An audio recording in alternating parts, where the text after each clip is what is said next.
What's up, Peep Squad?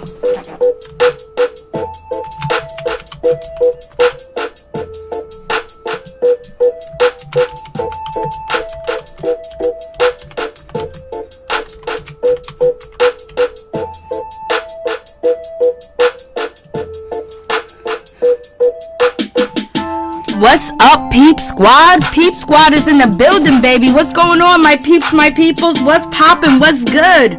It is Monday, getting ready to start off the week, baby. Well, actually, it's Tuesday now. So what's good with you? What's poppin'? What's going on? Can you hear me? Can you hear your girl? Peep Squad is in the building. Thank you so much, Charles. I appreciate that. Thank you.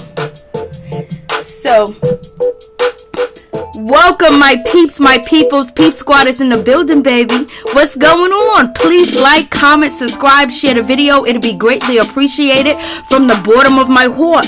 Peep Squad, my peeps, my peoples, we in the building. Let's get down to the situation. Let's just talk about Black Ink Crew. Lord have mercy. We're going to have to get into it. For real, for real. So welcome, everybody. How you guys doing? Thank you guys for tuning in. Please like the video. It'll be greatly appreciated. For real, for real. What's up, Major? How you doing? What's good with you? Hey, Kishwa. What's going on? How you doing? I'm glad you guys can hear me because was it Sunday there was some issues, but we're gonna get into the Black Ink Crew situation. But before we get started, like, if you was here last week, so I'm just gonna finish off of what we talked about last week. So when it comes to the situation with Donna, you know, I was talking about Donna, and I was basically saying that Donna was a child when Donna entered, you know, Black Ink Crew, and she needed more help, she needed support, and I believe that, you know, she was taken advantage of and used, and there could have been a lot of ways that they could have helped Donna because, you know, a lot of people were older than her, and she was just a kid out there running wild, running the streets like it ain't nobody's business, you know, not thinking about the things that she's doing, ripping and running, and thinking it was okay, because it was like, okay, her behavior was praised at one point. But in any event, I said that Donna, you know, really thinks that these people are her friends, and we can all that's watching the show could tell you that, Donna, nobody really likes you. You know what I mean? Like, you be going through, I'd be like, it just be crazy every year Donna goes through it, and it's so bad. I remember before when I first started watching Black Ink and Donna came on, I was like, oh, they gotta get this girl off of this show. But then watching it and realizing that Donna's not fully, you know, equipped to deal with the situations that are going on in the shop. But in any event, you know, last week, I believe it was actually last week or a week or 2 weeks ago.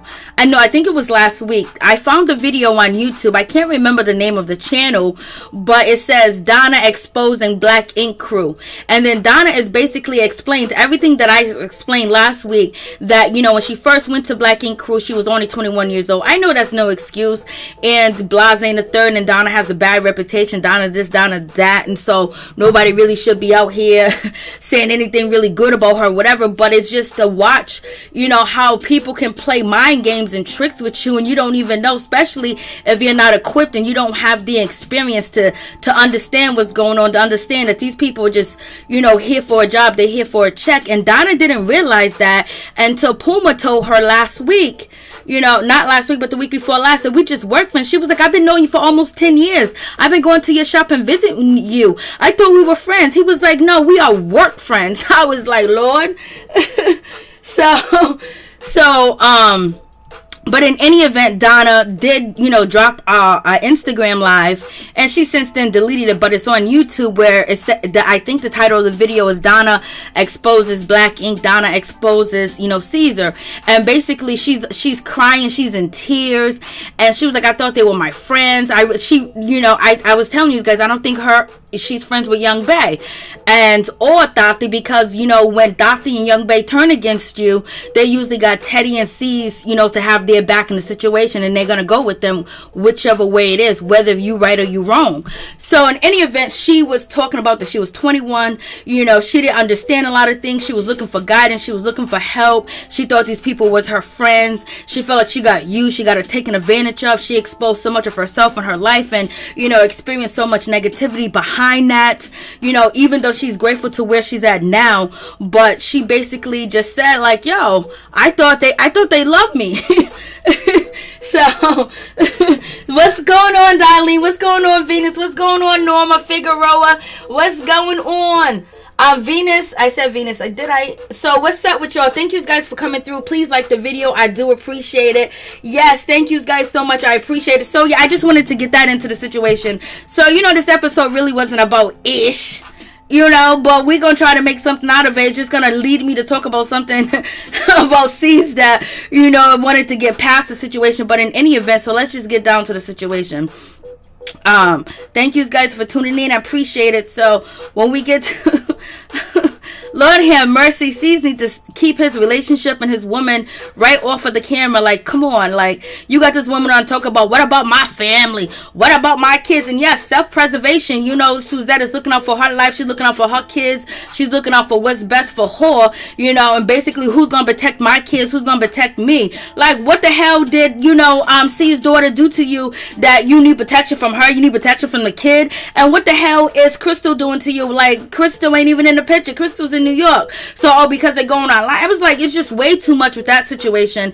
And, it doesn't, hopefully, they probably edit, some of the situations out of what, she was saying. And maybe, she was saying, some good things about C's kid or whatever, but what they put on TV was like, yo, this is self-preservation for her and her kids, and that's how you're supposed to be as a mother, and a mother be a blase and a third. But at the same time, you on TV, a big altercation done happened, you done went out online and you kind of like, talk ish to this young girl, which is your man's daughter, and she's underage and you're an adult and you got kids, and you talk about you work in social work, you do this, you do all that. That was a bad look. How do anybody take anything that you say seriously? So we got to question whether you are really a real estate agent, whether you really got it going on like that, because people, that have that type of lifestyle and have went through so much and got an education, they know how to deal with different things. Especially if you got a daughter and she does, would you want your daughter, to be going back and forth with a grown woman online, regardless of what, that little girl said? Cheyenne, yes, Cheyenne got attitude, yes, Cheyenne got a lot of mouth and all of the other good stuff, but don't mean I'm going to go back and forth with a child online when I got kids, younger than her. And then on top of that, she's part of my man's, family, and then I got to deal with his mom, because in reality, mothers wouldn't be as cool as C's. They'd be like, yo, what is your girlfriend doing that for? Like, why is she making the situation worse? Why is she out here capping? Why is she out here doing all that? You know what I mean? And then we got C's with a romantic, dinner with her and shit like that. When your shit is in crumbles at home, you're talking about suing Crystal for $5 million, and then Crystal got to get an attorney and all this other stuff. It doesn't make any sense. And it's just like, okay, I'm going off on a tangent. Hey, what's going on, Tanya? How you doing? Come on, we just getting started. I'm about to go in. I didn't want to go this route, but it's just like, yo, if you really a father, you really love your daughter like that and shit like that, and like, does this make sense? Okay, you guys listen. Does it make sense if I'm a 17-year-old child, right? I'm 17 years old. Yes, there's some 17-year-olds that are grown that know more than a whole bunch of people. But anyways, I'm a 17-year-old, and then I don't want to do the dish, and I got my music on, and all of a sudden I could just say, you know what? I don't want to do my chores, daddy. I F you, daddy. See you later, daddy. Like, if I did that, right? How the hell do you get on a plane ticket? How you get a plane ticket and now you're on your way home back to your mother? Now Crystal is asking for, Cheyenne's cell phone and shit like that because she's at the airport because she took her phone. Like, when you're getting punished, regular punishment. Oh, I'm not doing the dishes because you know what? I was on Instagram. I was doing this. I was doing that. You don't get to go back home to mama because shit ain't going right with us here at the house. So it makes it seem like something really big did happen, because what kid, argues with daddy and all of a sudden now you flying back the same night to go to New York? When there's a pandemic, something had to go on that was really, really big. You know what I mean? In my opinion. And then on top of that, we got C's on here talking about, oh, listen, I tried to call her on block. Like, it doesn't seem like you put the effort in. Where's the effort? Like, damn, no, my daughter, you're not bouncing to New York. You know what? If the situation, if what Cheyenne said didn't happen, it'd be like, it just seems like something big happened, because why is she already going home unless you guys don't want her there?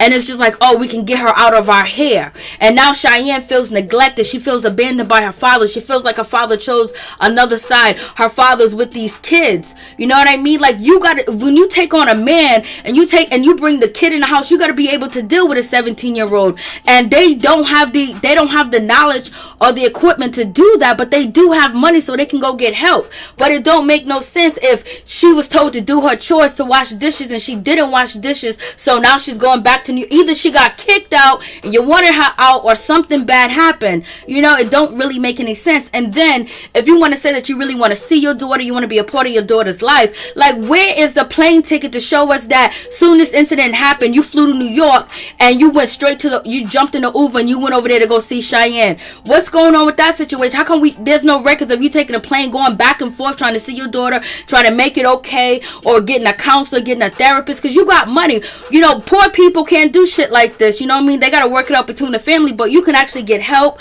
set up the environment, make the environment much better for you and your child. So it's just a whole lot going on. I didn't want to go here, but the episode was so boring. Denise, I love Donna.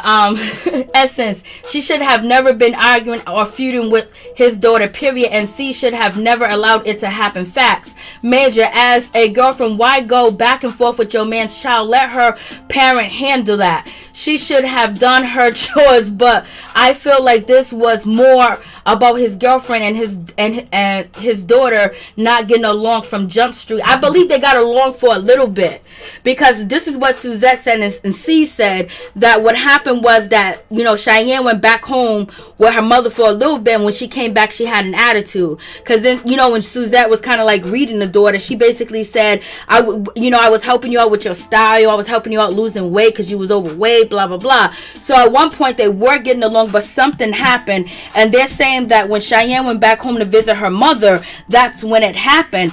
But them being the adults, them understanding Crystal and knowing Crystal, because they done talked about Crystal, you already know, C's knows. So it should have been a preparation. Okay, if she comes back, we're gonna do this, we're just gonna fill her out and see what's going on, because, you know, she's in a constricted environment. Maybe things are not good over there at with Crystal, and maybe there might be some negative things said or done. So we got to make sure when she comes back here that, you know, whatever was fed to her, you know, we could work with her psychology on that situation. And yes, she should have did her chores, but do you hear about any kid saying, oh, F you, daddy, I ain't doing my dishes, and all of a sudden you want a flight next to in another state? You know, something had to go on, or you didn't want her there anymore. Something either went on, you didn't want her there anymore, because why would she leave? Like, one time your child said they don't want to do their chores, so they go back home to New York? That don't make no sense. Kids refuse to do the shit that they supposed to do a lot of times, but it's how you handle and how you deal with it. And then, you know, Cheyenne was saying there was other people in the house. So if there was other people in the house, allegedly, when the situation went down, and she said that, you know, C's, you know, really got upset because there was other people in the house or whatever. So with that situation, it was like, where was the reasonable mind person? Suzette, you said you're a counselor. You said you do social work. You know, you couldn't read your man and see that he was really upset. He was mad. This is probably not a good time that he should be talking to his daughter. You know, maybe, you know what, let's deal with the situation in the morning. You know what I mean? And who tells their child, okay, you punished, and then you're gonna give them a plane ticket to go somewhere else? It don't make no sense. What's up, Ralph? What's going on? What's up, Red? Man, how you doing? The only reason his daughter was down there in the first place was because her mother couldn't handle her anymore, and she was grown, disrespectful to her mom as well. What I heard, what Crystal told me, was that she said it on my YouTube page, but then she ended up deleting it when I first covered the story. Crystal said that she wanted her daughter to have a better environment, you know, and she wanted her to be out in a better place, because, you know, they was living in I'm not going to say projects, but they was living in brick buildings, and, you know, it was small, it was confined.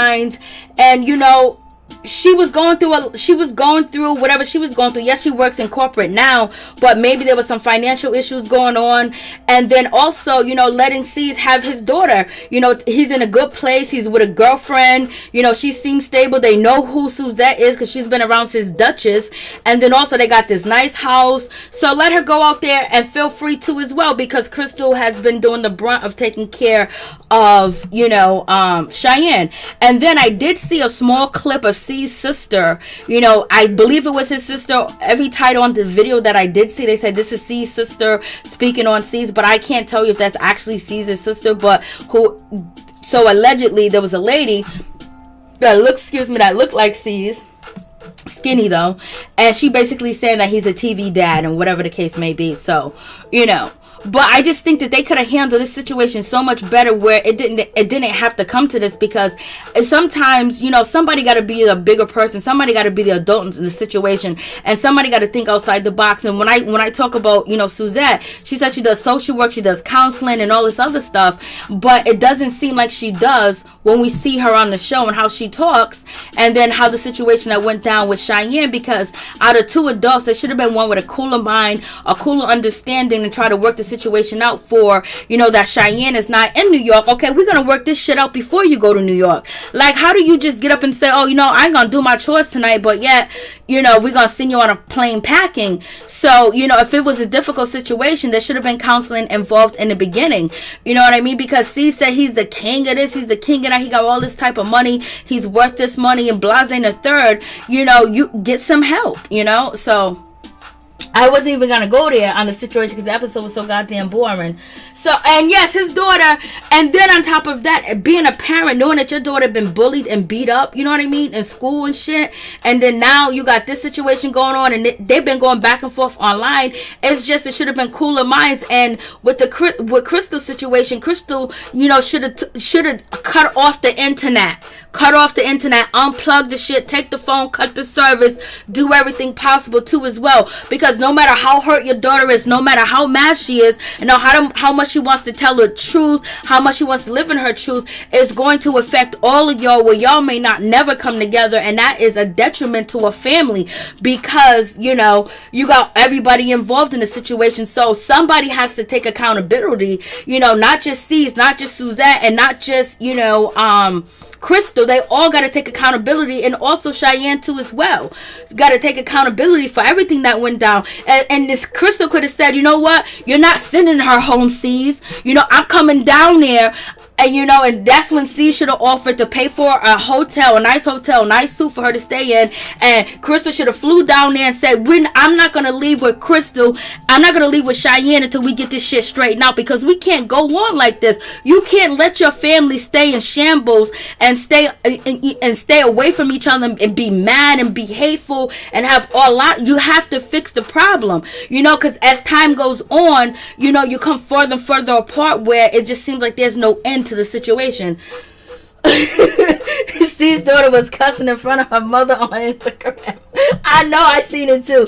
C's is the kind of king of drama. Hey, what's up? The king is here. The king is here. What up, Norris? C's need to step up and make being a father a priority. You know, if he would have handled the situation better, this would have been such much of a beautiful situation, you know, for Black Ink and everything else like that, of that nature, because it could have been worked out. You know, sometimes when you're angry, when you're mad, when you're upset, you know, at some moments, and if you can control yourself and you know how not to go too far, you can deal and have a teachable moment with your child, because in that moment they'll learn and never forget. But you don't want to be mad or upset or angry and then, you know, try to discipline your child, because you might cause lifelong damage to your child because of your emotions. Because you have to think about the future, and Suzette is thinking about the future of her daughters, and she's thinking of the future of herself. So she's telling C's, like, I'm gonna let you deal with that shit over there, and, you know, protect me from that, protect me from all that, you know.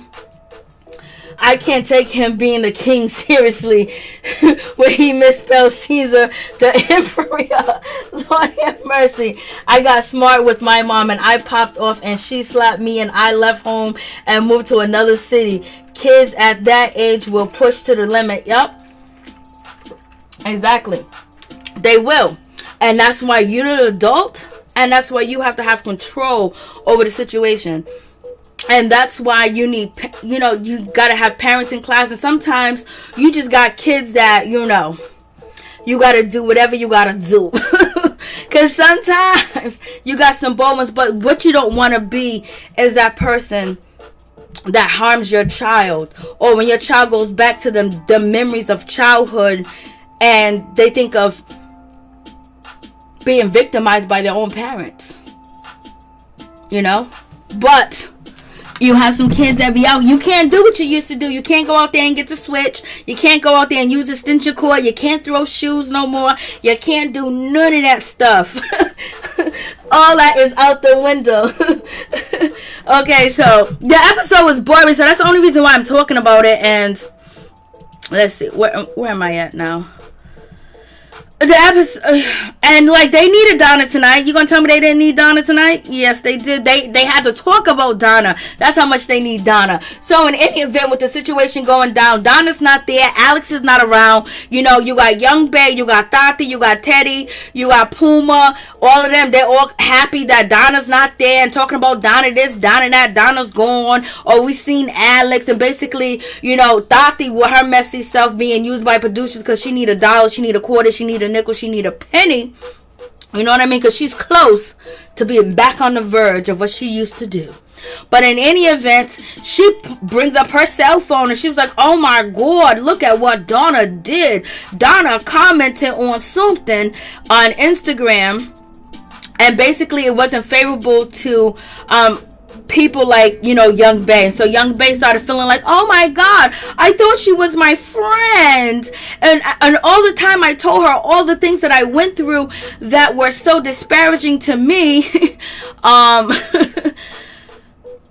I told Donna, so Donna must have been laughing at me. So I told you they was going to create a scene, a narrative that Donna will be beefing with Young Bay. They tried to make it seem like, oh, Young Bay had Donna's back. Young Bay was over there hugging Donna, looking at Donna. Oh, Donna. But at the same time, she was trying to get her up out the situation. This is how Young Bay and this is how Tati move. They done got everybody that was competition up out the way so they can be the OGs. And Caesar and, Teddy, put them on a pedestal and let them move any type of way that they move, and it is what it is. So, and plus Donna be putting her foot in her own mouth. But in any event, so now they're out here with this story. Now they're trying to create a narrative that Donna is, prejudice and all this other stuff. So, last episode we were talking about all the producers and everybody came to make Donna look better, but Donna was yelling. Donna was uncontrollable. Didn't the producers say, we don't want to paint you in that bad light, but yet they're painting her a racist now? So which one's worse? Donna cussing them out, them painting Donna as a racist now.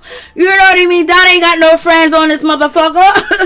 Like, Lord have mercy. Now they're painting Donna as a racist. What Donna commented on the shade room was not, it was uncouth, it was disrespectful. She shouldn't have did it. And Donna got problems, Donna got issues, and now they creating this narrative, just like they created the narrative when it came to Miss Kitty, when it came to Jada Blue, when it came to Jessica, when it came to Oh Shit, and when it came to Walter. So they're painting the same narrative, and you got, Teddy, oh my God, my wife is the same thing. Why is she doing this? This is unbelievable. Now Teddy was once concerned about Donald's mental health, but now that he's seen the post on, the shave room, he is done with Donna. Oh my gosh, I'm over with Donna. So I'm just trying to point, I'm not saying Donna's perfect, I'm just trying to point out the shit that they be doing, to down somebody and cast them out, knowing that, it was a plot and a ploy, because you guys already know Young Bay allegedly, her and C's has some tanglements going on, allegedly. It came from Sky Mouth and Miss Kitty's mouth, and it's on my YouTube channel, Black Ink NY and Shy Drama playlist, and you can see the video of Sky talking with Miss Kitty, and they both confirm allegedly that homegirl did what homegirl did. And that's why her and Rob ain't together. But in any event, moving back on from that situation, you got C's. He talks to his mother, and basically his mother saying, you can't let your daughter mess up the relationship you got with Suzette, and your daughter's old enough to make up her mind and make up her decision of whether she wants to, be with you. And your daughter's no longer controlled by Crystal because she's 17 years old. She got her own mind at this time and point. So therefore, you can't blame Crystal. It's gonna have to be up to your daughter. But it's just crazy that C's just showed us a phone call that she was blocked, and some people were saying Apple phones don't show you that you're blocked or whatever the case may be. But in any event, where's the plane receipts that you flew down there and tried to see her? Where's the receipts that you tried to get some counseling, some therapy? Where's the receipts that you pulled up in the Uber at her house to show that you tried to talk to your daughter? Because so now the time that goes on, it looks like you're not there for her. It looks like, okay, this situation panned out, I'm done, I'm moving on with this one, I'm doing this. You got to be the bigger person. You know what I mean? Like, you can't see your daughter? Like, what's going on? So, that whole situation with seizing his daughter and his baby mama is all messed up. And adding along with Suzette, the situation. They could have cut out some parts of the show where maybe Suzette was showing, remorse, or she was showing empathy for Cheyenne. But in this episode, they didn't show it. Last episode, they didn't show that she had any empathy for Cheyenne at all. If they did film it, they could have cut it. I don't know. You already know how they be doing. Which is, guys, saying, I believe they having a entanglement, C's and Babe. That's what Suzette better worry about. Instead of worrying about Cheyenne, you should have been worrying about young Bray. What's up, Venus? They screwed themselves at the same damn time, though. Amen. Bernice Jackson, young Bae definitely lost me with that one. She switched up on Kitty so quick. Facts. Old folks say, get up and stir up. Come and stir. Bernice Jackson, young Bae can kick rocks. They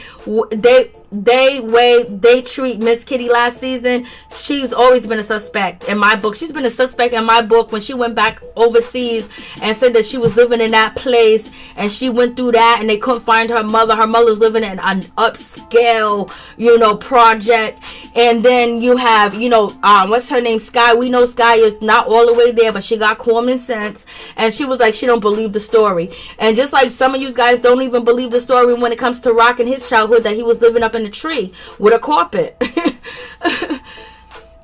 Keish Ward, Donna put both feet in her mouth all the time. She does. Essence. So Tati just gonna act like she just didn't get caught with. Yes. That's what I'm saying. They gonna act like we don't know this. This is what I'm saying. How they be playing the situation like we wasn't here. We didn't hear Teddy actually say that and say that he was worried about Tati. I don't want to say exactly what you are saying because you already know.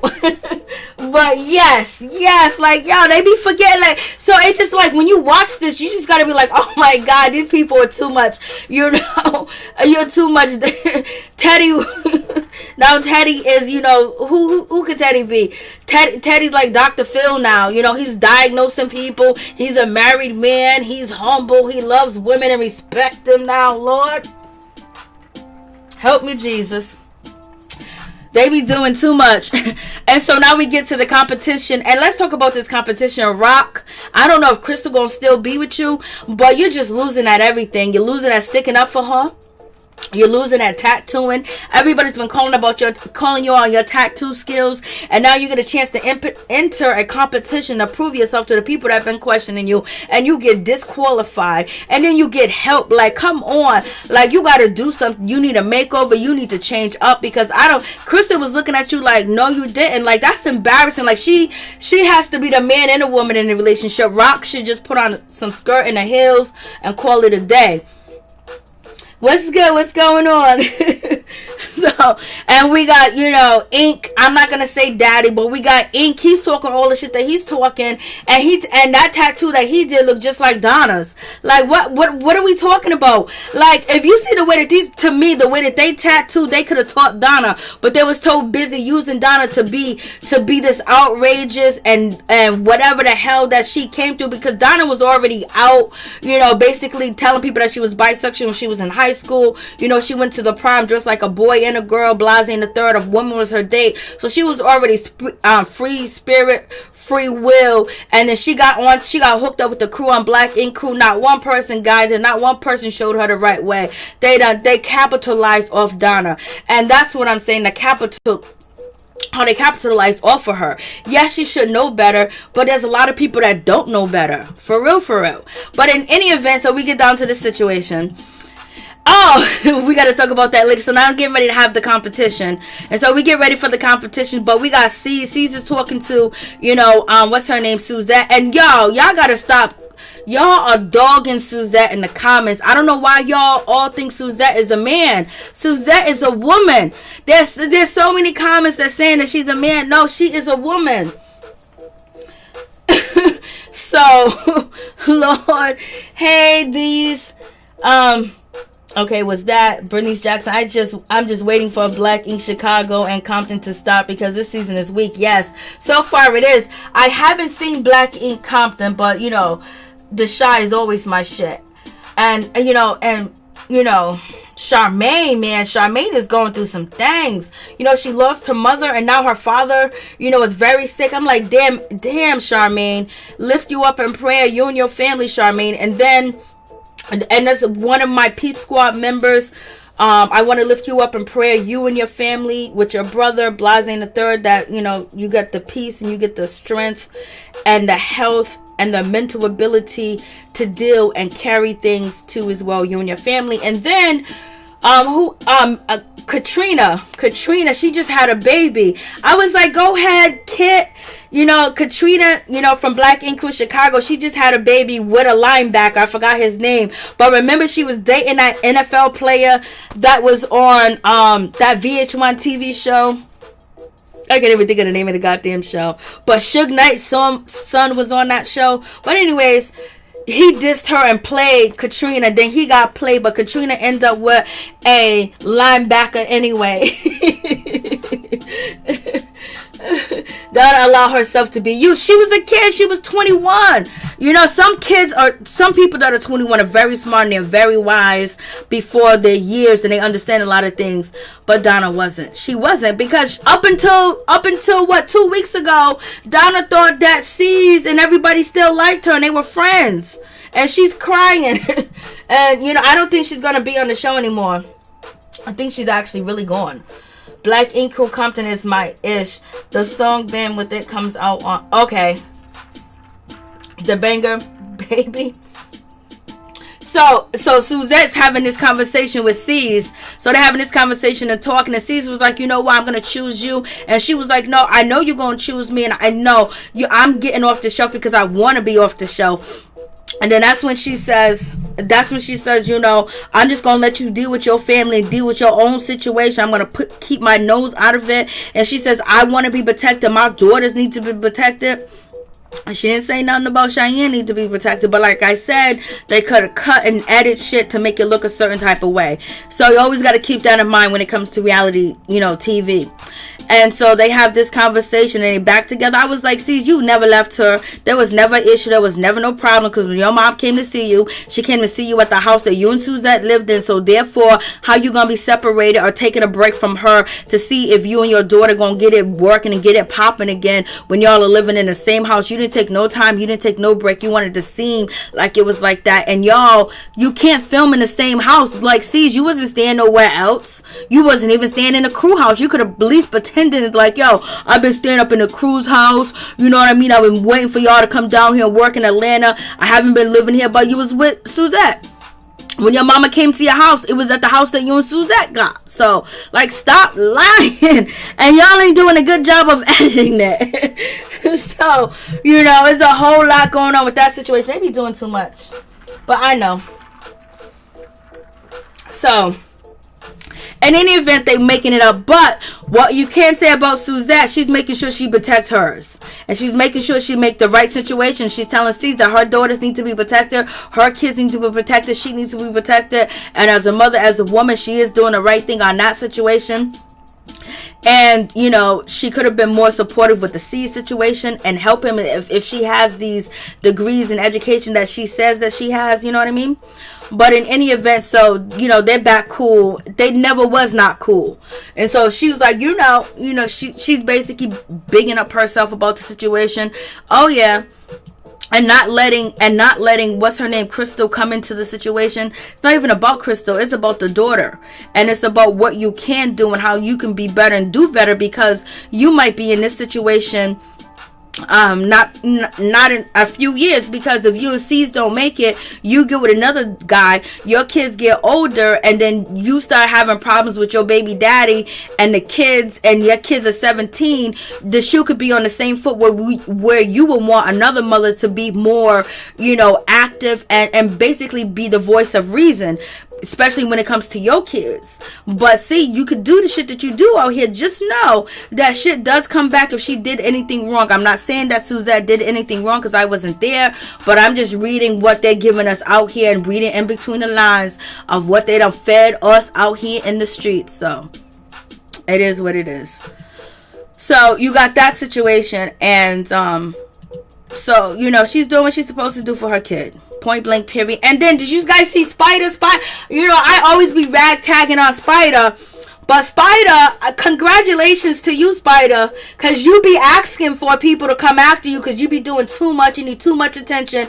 You know, he's trying to be like Biz Markie. I think he's still in that era. Or maybe Biz Markie is his idol or whatever. Because he definitely be trying to act like that. But in any event, you know, he used to be big, y'all. And he lost a lot of weight. And he did it naturally. Because I told him he needed to jump on the table. But I was just being rude. I was just trying to be funny. But in any event, you know, that's what he said on the show. I don't know if he actually did it or if it actually happened. Hey, New Sky, what's going on? And so I don't know if he actually did it or whatever, but look at all the weight that he lost. Oh, thank you so much, Norma Figueroa. Love and Listing, yes. Remember that dude was cute on Love and Listing. Information Man Show, thank you so much for coming through. I appreciate it. Please go check out Information Man Show. Please check him out. He got a lot of good information about our people and our history. And thank you so much. I appreciate that. For real, for peace to all in the chat room. Thank you so much. So, you know, I be going at Spider. Okay, and another thing, hey mother, what's going on? Mother's in the building. Mother's in the building. How you doing? Thank you so much. I appreciate that. That is so cute in the chat. Oh, you making me blush. You make that. I like the little castles. I like the hearts. Oh, you're so sweet, my baby. So, okay, so we got to talk about his ass too as well. Okay, so Spider, Spider was talking, okay, so he lost his weight, so it was good. But the way that Spider was treating Crystal, I was surprised he had 3 daughters. Would he want a man like him treating a young woman the way that he was treating Crystal? Like, what's going on with that situation? Like, he was coming after Crystal. He was yelling and screaming and kind of basically antagonizing her for no reason at all, because she didn't do shit to him. And then when she clapped back at him, it's like, oh, she's the bad person, but she got to defend herself at the same time. But so why would he be coming at a woman when he got 3 daughters, not 1 but 3? 3? And you gonna be acting like that on TV towards a young lady? You should be embarrassed. Embarrassed. You did this shit for TV? You did this shit for money, and all you guys are getting is $1,000?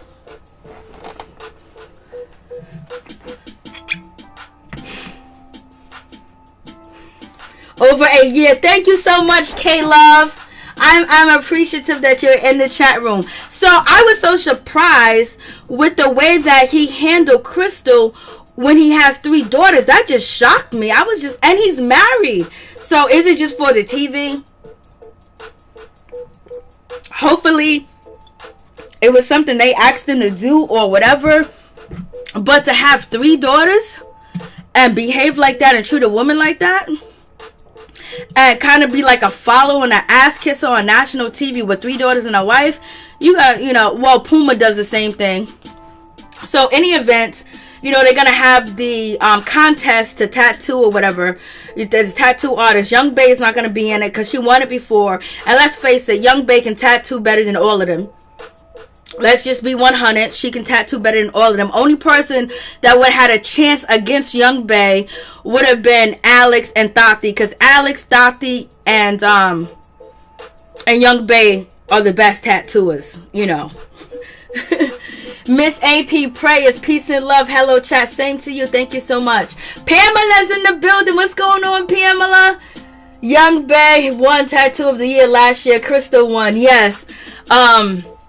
Young Bae was gonna, if she got into it, she was gonna win anyway. And so here are the people. I don't know where they be finding these people. I don't know if they work for VH1 or whatever, but they be letting people tattoo them. Like, I don't even know who let Donna tattoo them, but homeboy, Daddy, I'm not Ink D, basically his tattoo looked like Young Bae. Hey Ashley Johnson, thank you so much. I appreciate the super chat. Thank you so much. So we get to Rock, and Rock has a situation where he ends up getting some help from Young Bae. Young Bae should have known better not to tell him what to do. Let him just freestyle and do it. But she did. She knows better. She's been on the show longer, and she shouldn't have did that. Just let him figure out and him do it. His own mind would have came up with something better. And I like Rock. He's a nice young man, but he can't tattoo, and I wouldn't want him to tattoo me, in my opinion. And then they bring a legend in. I think his name is Maya Bailey. He's like the first big black tattoo, owner all over the place, and he's well recognized, but not recognized to me because I only have 2 tattoos. And so in any event, he's there to judge the contest, and order to enter the contest, you gotta pay $1,000. I know that they didn't make him pay $1,000, but Rock was acting like that was his whole check, that the $1,000 that he got paid, because remember on the episode they all got paid and shit, and Rock was like, this is a little light, and it looked like it was, and he was holding up, this is $1,000. So they had to do cover-up tattoos, and so here is Crystal's tattoo. So you see Aries is, the tattoo that she needs to cover up. And then the young lady name was Robin, and so she did this tattoo, and I think this tattoo is nice. I think it's very detailed. I think it brings life to it too. I didn't even notice how good the eyes look. You really believe that the bird is eating a leaf. And then she also used a technique, instead of using black, she used blue. That would have been, the blue is better, the blue and purple. I think that was a really good idea. And then you can see like the bird's legs, and you can see the details of the wings. I think it's good, but I have seen better artists, on TV. But I think this is absolutely good. And I don't know what's up with all these holes in this lady's skin, but a foliate or something, like, what's going on? Like, y'all be getting on TV just showing anything. Thank you so much. I appreciate that. Okay, Miss PA, Donna should have been fired.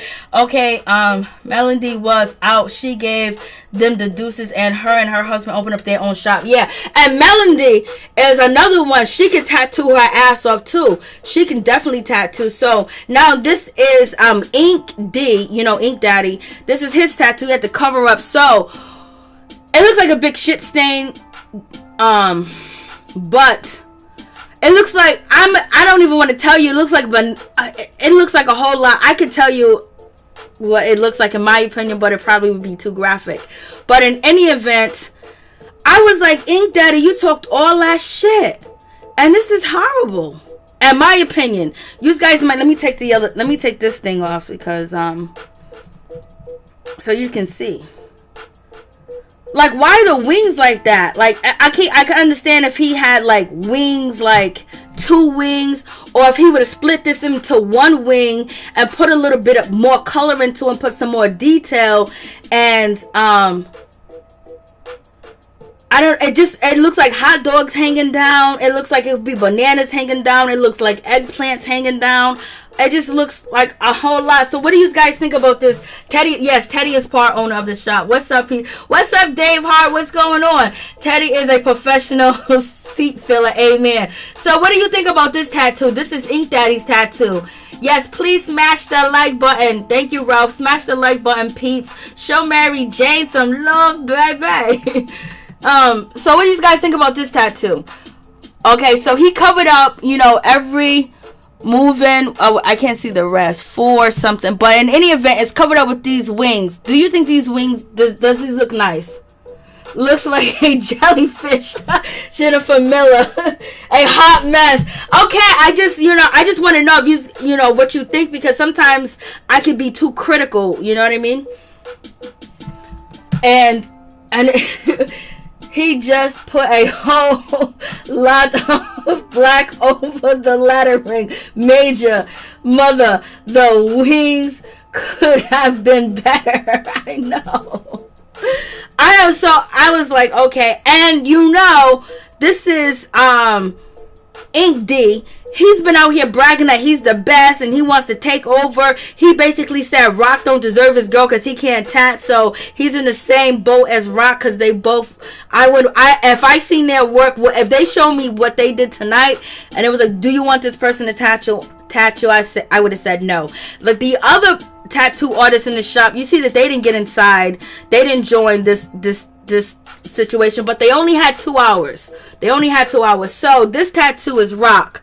So Rock was covering, if you look to the bottom, I think it's the right or the right.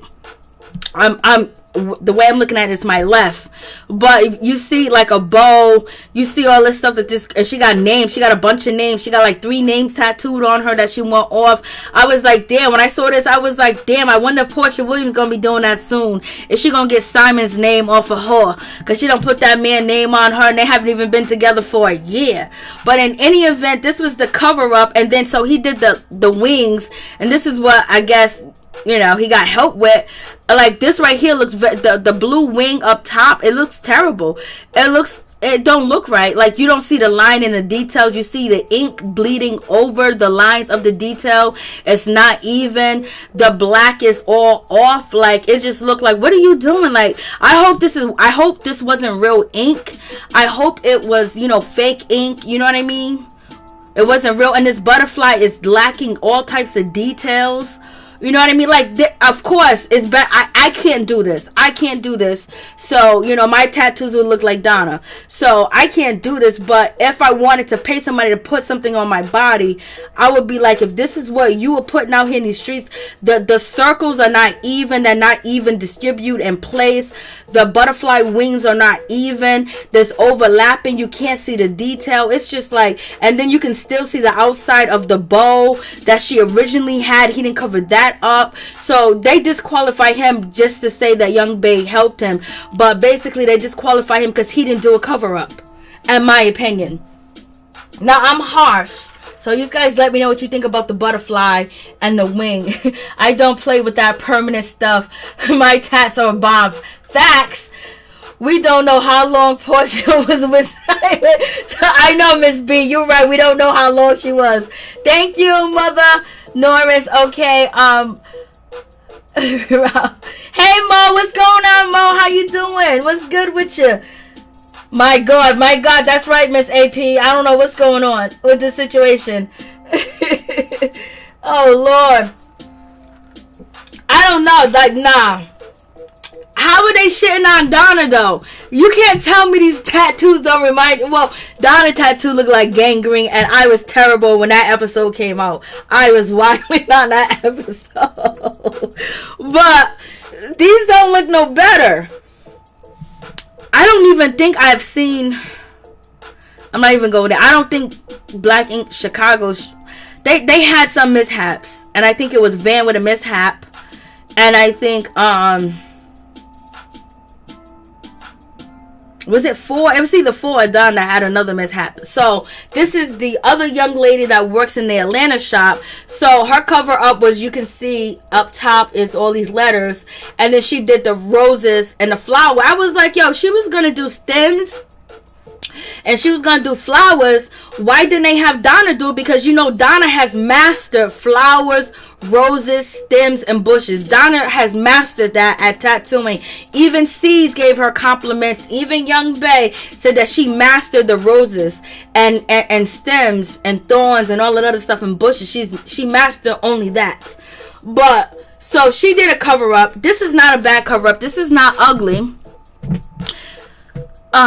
It's still weak. It's still kind of weak when you come to the details the details doesn't look definite. It looks like a whole lot of bleeding, number one, and you can some of the areas don't add up.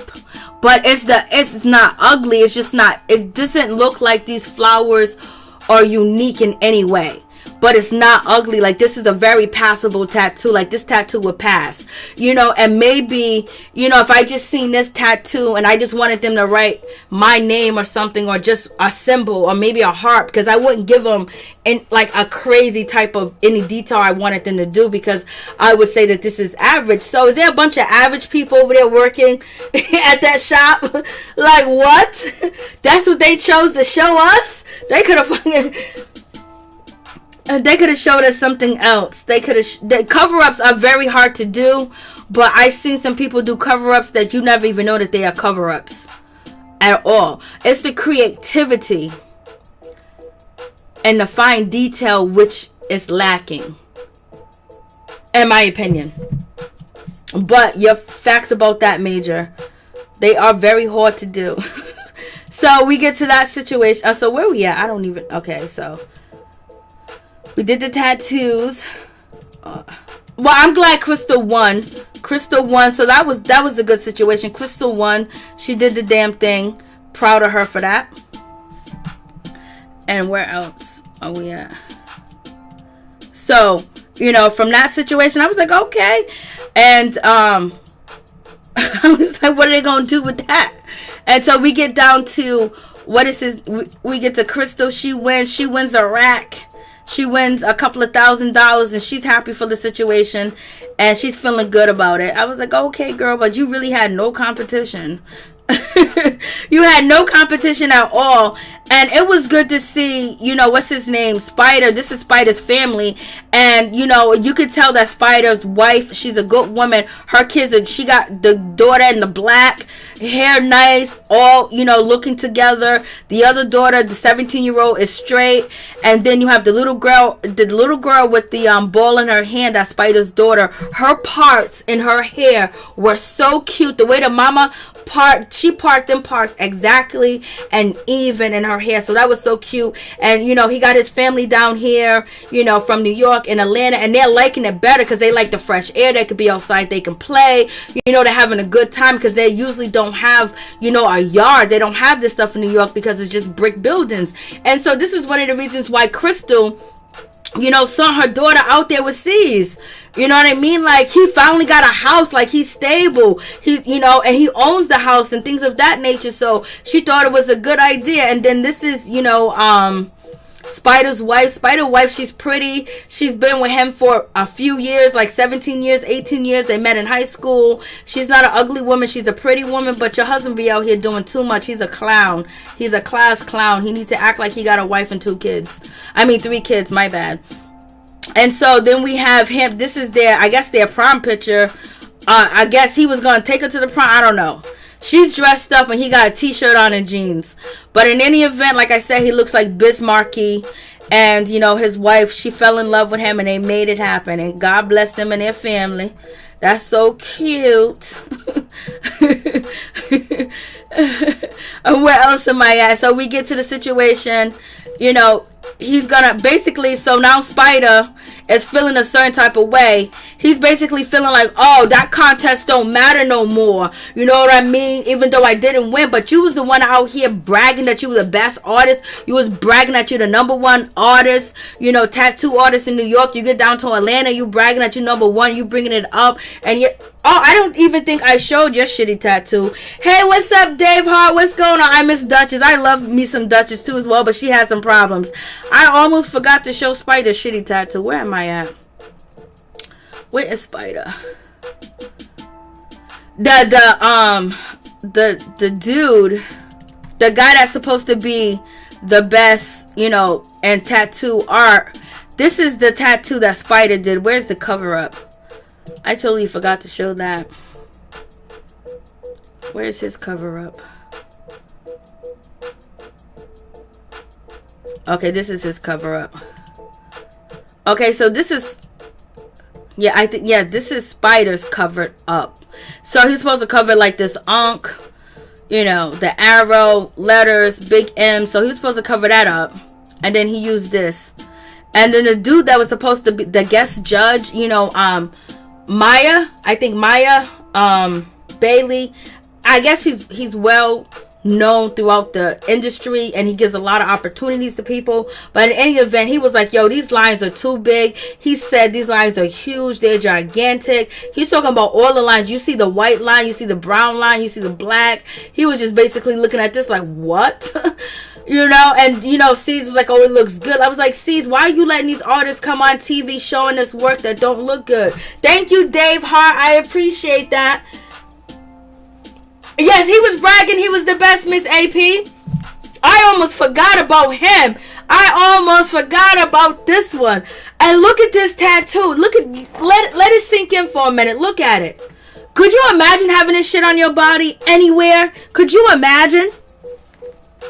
And this is why he's sitting down with his wife talk about, I don't really care about the contest. You know, we just doing what we got to do. Like, boy, you need to go back to school. Like, even if you look in the middle of the white, I wish I had the marker I can write on it.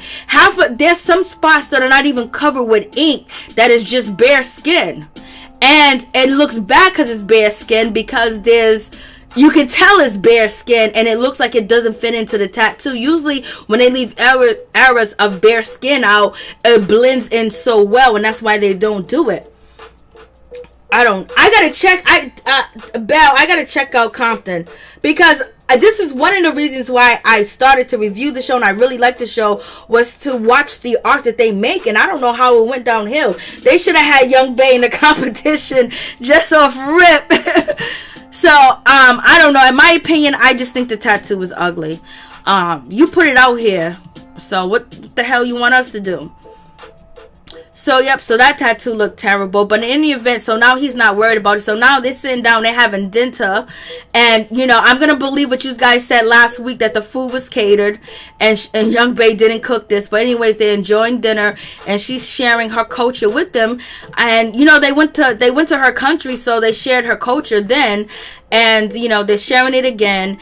And also, you know, C's was like, how come we didn't eat this good food when we went to visit your country? Remember when they had to eat they was eating the raw octopus, and they had all types of shit crawling, and they was eating. I was like, Lord have mercy. So this is the raw octopus from last time that they visit. You remember when they was, you know, visiting Young Bae's, you know, childhood. They went back down memory lane. And so, as I sit at the table, they asked Young Bae, like, how do you feel about, do we treat you right? Do we do right by you here? She goes, you guys kind of make fun of me. Sometimes she feels uncomfortable, blah, blah, blah. All the other good stuff. And then we got Thati basically says that she doesn't want to go to a nail. She doesn't want to get her feet done. She doesn't want a pedicure because of the recent incidents that happened in the media, you know. I was like, and they was like, what? This is wrong. You know, Puma called her out on it. Young Bae was like, I'm glad, you know, I'm going to start teaching you guys about me. And I'm standing up for the first time. And I'm standing up talking to you guys. Then Thati said, I was totally wrong. I'm so glad Puma called me out, because she don't want to lose. She don't want no bad side or anything. But yet, they can talk about Donna, say Donna this and Donna that. How can Donna? No forgiveness for Donna. Donna's just awful. See the hypocrisy that they be doing on this shit. They be doing too much. They be getting on my nerves. But in any event, it is what it is. I think that's it of the episode. And then we're gonna have Teddy. Now Teddy, like, they are really fishing for content, because now they're gonna have Teddy. Teddy's gonna come out and he's going to be a rapper. Teddy said he's gonna live out his dream of being a rapper. So Teddy's going to be on the microphone. He's going to be on the stage rapping for next episode. So I guess, you know, they're fishing for anything. He said nothing better goes wrong. And he even got a stage name and everything. So Teddy's a rapper now. I think he wants to be, you know, what's that dude's name? I can't even think of his name. He looks just like him. The guy that lost all the weight.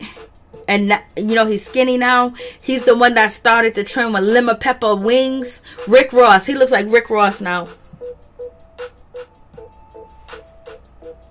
Octopus should not be eaten. They ate it. Nine Mag is way better too. They need to watch Ink Masters. That's a good show too as well. So Teddy wants to be a rapper. So now we're gonna have him MCing. It's gonna be terrible. So I wonder if he's going to disrespect women in his lyrics because, you know, now he's a changed man. You know, he's a married man allegedly, and he lives by the cloth. Now he's a good man. So is his lyric going to be A1, or is his lyrics going to be disrespectful to women like he used to be? And then Alex is going to talk to the crew. Alex is going through some things. He's going through some things with Big Mama. I don't know why they call Donna Big Mama. I'm hoping it's because of her booty. He's calling her Big Mama. Is just weird because she's not that old, and nor you know, Alex. So he calls her Big Mama. I never said anything, but I don't know. It's kind of weird. Big Mama. Like, I guess. But in any event, Alex is going through some things. He's stressed out. You know, he done got his ass whooped last season. You know, not last season, season before last. You know, Donna puts him down. He can't stand up to Cease. He can't stand up to Walt. I mean, not Walt. He can't stand up to Teddy. And it just seems like, you know, he can't tell Donna to cool down and relax. It just seems like he can't talk to her either when it comes in front of these people. Because I believe Donna doesn't let Alex speak because Donna feels like she knows them more. And, you know, evidently she doesn't. Because if she was out here online saying, I thought that they were my friends, and now she realized that they ain't. And she's just shocked by it because she really thought that they liked her. I was like, damn, Donna, for real? You really thought this? What's up, LSW? The phone lines are open if you guys want to call in and tell me your thoughts on the situation. Tell me your thoughts on the show. Tell me what you're feeling. Tell me what you think. What you think about these tattoos. Let me know. So basically that's it with the situation. I was just like, Lord have mercy. This episode was like, that's why I went out on a tangent, because this episode, like, what are you guys doing? Like, what's happening? But I think the contest was good, but also, like, they didn't really show Rock tattoo that much, and they didn't show Spider's full tattoo. That picture that you've seen, that's the only error I can get of the picture, because they didn't show the whole full tattoo in a 360 format, you know, 360, so you can see it, or just actually be able to view the whole thing with the camera zoomed out. It was zoomed in. And with Rock's tattoo, they didn't show his whole cover up. They only zoomed on a little part of the tattoo. They didn't show everything, so it looks like half of the tattoo he didn't even cover up, you know. So if he can't tattoo, then why is he there? They said, oh, Donna, you can't. Well, Donna don't want to tat, so that's why she ain't there. And plus, they don't like her no more. How is Sky Kids? So far, she has made up with her kids, and, you know, they're online. I guess they're taking it step by step. The last time I seen, she was cool with them. They were kind of having a conversation, and her kids wished her happy birthday. She wished them happy birthday too as well. I don't know if they've been in the same place at the same time, but the messages that they have be back and forth from one another online seems pretty decent. You know, I hope the youngest boy is okay, because he ended up getting to the streets really hard. You know.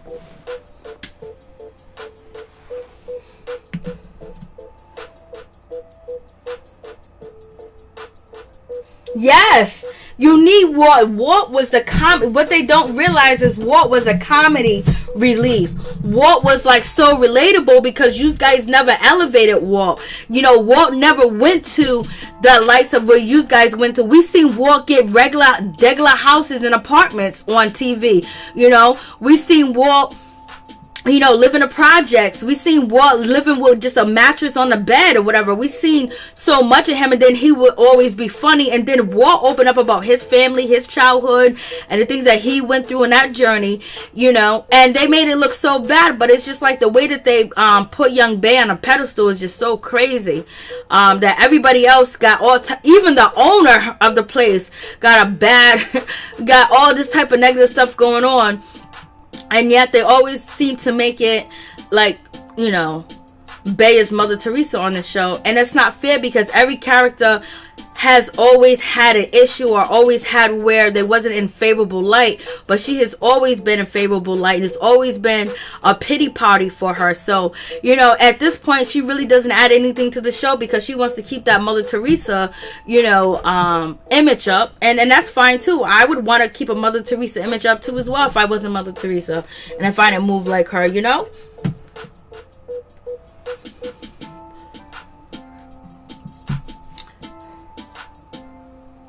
Miss Kitty is on Black Ink Chicago. Hopefully she's still there. Is cause, yeah, I hope Miss Kitty is still going to be on Black Ink Crew Chicago. Hopefully she's still going to be on there.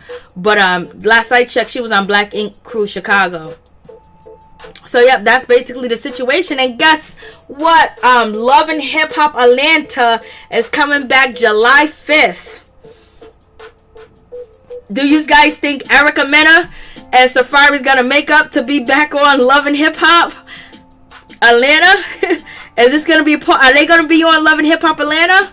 Because you know they're going through a divorce and everything of that nature, and basically Safari wants joint custody. Erica wants full custody. You know, Erica wants the house like that. Right now, it seems like they're battling out on, you know, in court because you know TMZ got the documents. So Love and Hip Hop's Atlanta coming out. Are they gonna be on there? And if this divorce line that they're doing, is it for the upcoming season? Mother Teresa is born. Lord. She will flash out on her son again, and they will walk away with their heart crushed yet again. She won't ever recover for saying that she. Yeah. Yep. I don't know if she is, or did she do that for a storyline? Which one is it? Is she both? Is she no? Is she not? Because yeah, she was with Sin for a while. And then from Sin, she went, you know, to Bow Wow. Then from Bow Wow to whoever, and then Safari. I would rather look at Donna than Young Bay. You're so crazy. Ralph. So yeah, they're going through divorce. So I don't know if they're going to be on Love and Hip Hop Atlanta, because Erica was on Love and Hip Hop Atlanta before, and Safari's been on just about every franchise. So we're going to see how that situation pans out. Is this divorce real, or is this for the upcoming season? So that should be pretty interesting. And what do you guys think about the Bow Wow and Soulja Boy, you know, going head to head, toe to toe on Versus? What do you guys think about that? You can't say shit about. I feel you. Stanford. She likes both. She likes both. Erica was with. Oh, she was? Like, really? Oh, for real? I'd never heard that. Now, that's new to me, Miss PA. That is very Erica and Tokyo Vanity. That's very new to me. That's very new to me.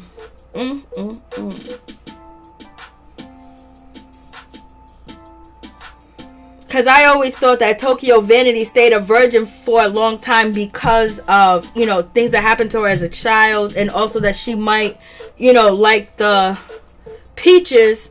But when I see her on Instagram, she don't act like she don't like. She acts like she's strictly, you know, eggplant. They are messy. No, Erica Safari. So we're going to see what happens with this situation. Hey, what's up? What's going on? Please tell us your name and where you're calling from. Nowhere from Flint. What's up? How you doing? King is here. The King is here. What's good with you? I don't know about that. I wish I was, but thank you for your confidence. Amen. No, you a king. You call me a queen, I can call you a king. Yeah, I think that, I know earlier in the video you were talking about the Crystal, the Cheyenne, and the Caesar and Suzette situation. Yep. How they had all that drama. I think that Crystal shouldn't have got online telling her business, or telling the business like that. I feel like she spoiled that girl when she was younger. You know, she never really put her foot down as her mother to, you know, discipline her, you know, and because that girl should not be as disrespectful as she is. And then why would you send her, you know, that Cheyenne don't have that much of a relationship with her father, with Caesar. Why would you send her all the way down to Atlanta with him and you not be there? It's just, and then you had that situation with her and Caesar, like when the police got called for her for not doing her chores or whatever. It just like, how she gonna respect him when he ain't really been a part of her life? And that's the problem right there. How she was gonna respect him, and then probably feeling less than, because he's seeing how he's moving with the other kids and moving with her. But Crystal felt like, she felt like his daughter was old enough, to speak for herself, talk for herself, and plus she needed a break, and she thought that Caesar was in a good place. That's what she posted on my YouTube page, but then she since deleted the comment. Because I was talking about it. I was wilding. You know how I talk, Tony. So I was talking all my shit. I was like, oh, she's going to be mad at me, but she wasn't. Oh, but yeah, I still think that was a bad move, because that girl didn't really know him like that. She knew that was her dad, but it's like he wasn't much in her life. I just wouldn't feel that confident, sending my kid out of state like that to be with their parent. And that parent ain't been a part of their life like that. And then he got a whole nother life and a whole nother woman. And then I feel like Suzette was wrong for spreading that girl's, was talking about Cheyenne's, information on the internet, just telling that girl's business. Like the conversation was between her and Suzette, and Suzette just exposing the business. I thought that was wrong. That girl told her business in private, in confidence, and then she put her out there like that. I thought as an adult, that's very wrong. Now she don't have trust issues. And she don't know who to trust. Facts. And then just a whole bad situation, because now she's going to be scarred from this whole situation. And in the media, even when Cheyenne looks back, when she gets older and learn a bit more, when she looks back and she see the videos, that's gonna scar her too as well. You know what I mean? That whole situation, that whole time is gonna be brought up, and she already had a rough time in New York in the school system, because we seen her get bullied, tell us about how she was bullied, how she was picked on, and things of that nature. And then, at one, even if C's wasn't there totally, this is what, C's sister said, and this is what Crystal said. So if he wasn't there totally at all, now he's not there at all. So that's going to leave a young woman lonely and vulnerable for a whole lot of different things, if she doesn't get the guidance and the help that she needs now as a young woman. She does. Some other adult in her family, like on Crystal's side of the family, or either on Caesar's side, need to try to talk, try to get them some counseling. I think all of them need some counseling, some kind of therapy before it's too late. I mean, I think that, things can be fixed, but with therapy, because if that young lady don't get help, then she don't spaz out of control. And the parents don't have to blame themselves for not being there for her like they should have. I mean, Crystal, she did everything. She did what she could to raise her back. A lot of single mothers don't let their kids disrespect them and be disrespectful around them. They got her, or they put their foot down and they let them know who the boss is. So it's like, but she don't really respect neither one of her parents, and that's bad. That's real bad. I think she respects her mom, but I think that the cussing and swearing, for some people in some areas in New York, that's just a part of their language. And then also, I think Crystal tried to make up for her not having a father, because I think Crystal comes from a good background where she was raised with a mother and a father, and a lot of people in her family are married. And, Cheyenne growing up with, and all the drama that they had in that situation, where she tried to compensate for the things that she didn't have, and it ultimately wasn't the best way to do things. And when you don't have money, it's, you can go to the local clinic and shit like that, but you really need to get your kids involved in counseling at an early age, group counseling, kids counseling, involved in different organizations where that you are there, you're present, you know what's going on, you peep the people out, because you always got to protect your child always, no matter where they're at, and whoever's around your child, they need to be investigated for real. Yeah, I think, Caesar, to me, he's a deadbeat dad, and I think he's a poor excuse for one, too, because say he's allegedly a deadbeat dad, allegedly, because we don't know all the facts. Just say allegedly, just in case. Yeah, allegedly. But it's like, allegedly, it seemed like he was, Oh, I was, hearing through through the internet, he might be using his daughter for a storyline, and I'm just like, I hope not. Oh, recently he jumped on the Shade Room. Him and Suzette. Let me see if I can find. Well, him and Suzette jumped on the Shade Room last week. And they did another interview. I don't know why they did another interview. They did another interview. And basically, C's said that he did not abuse his daughter. And he said that she called him an N-word. I never heard that before until last week. So C's jumped on the Shade Room and said that his daughter called him an N-word. That's what he said. And the people in the comments was like, yo, are we still running with this shit? I was like, Lord. But I think he's really trying to clear his name. He's trying to clear his name in a situation that he's not that guy. But yeah, he just recently did another interview on the Shade Room.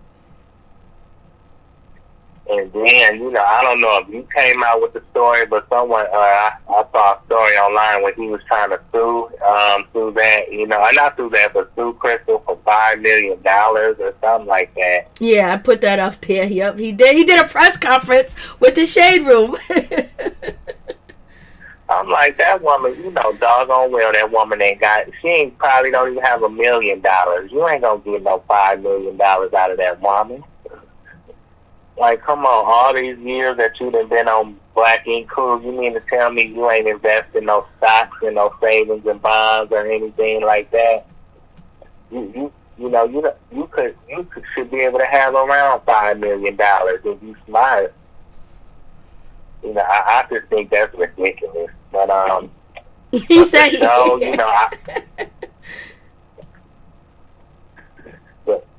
the show, I don't think that Crystal should have made that video online. She didn't, look the best doing it. I just felt like, if you felt that way, I don't know if I would be putting my personal business out there like that. Because we wouldn't know your business if you wouldn't show and tell us.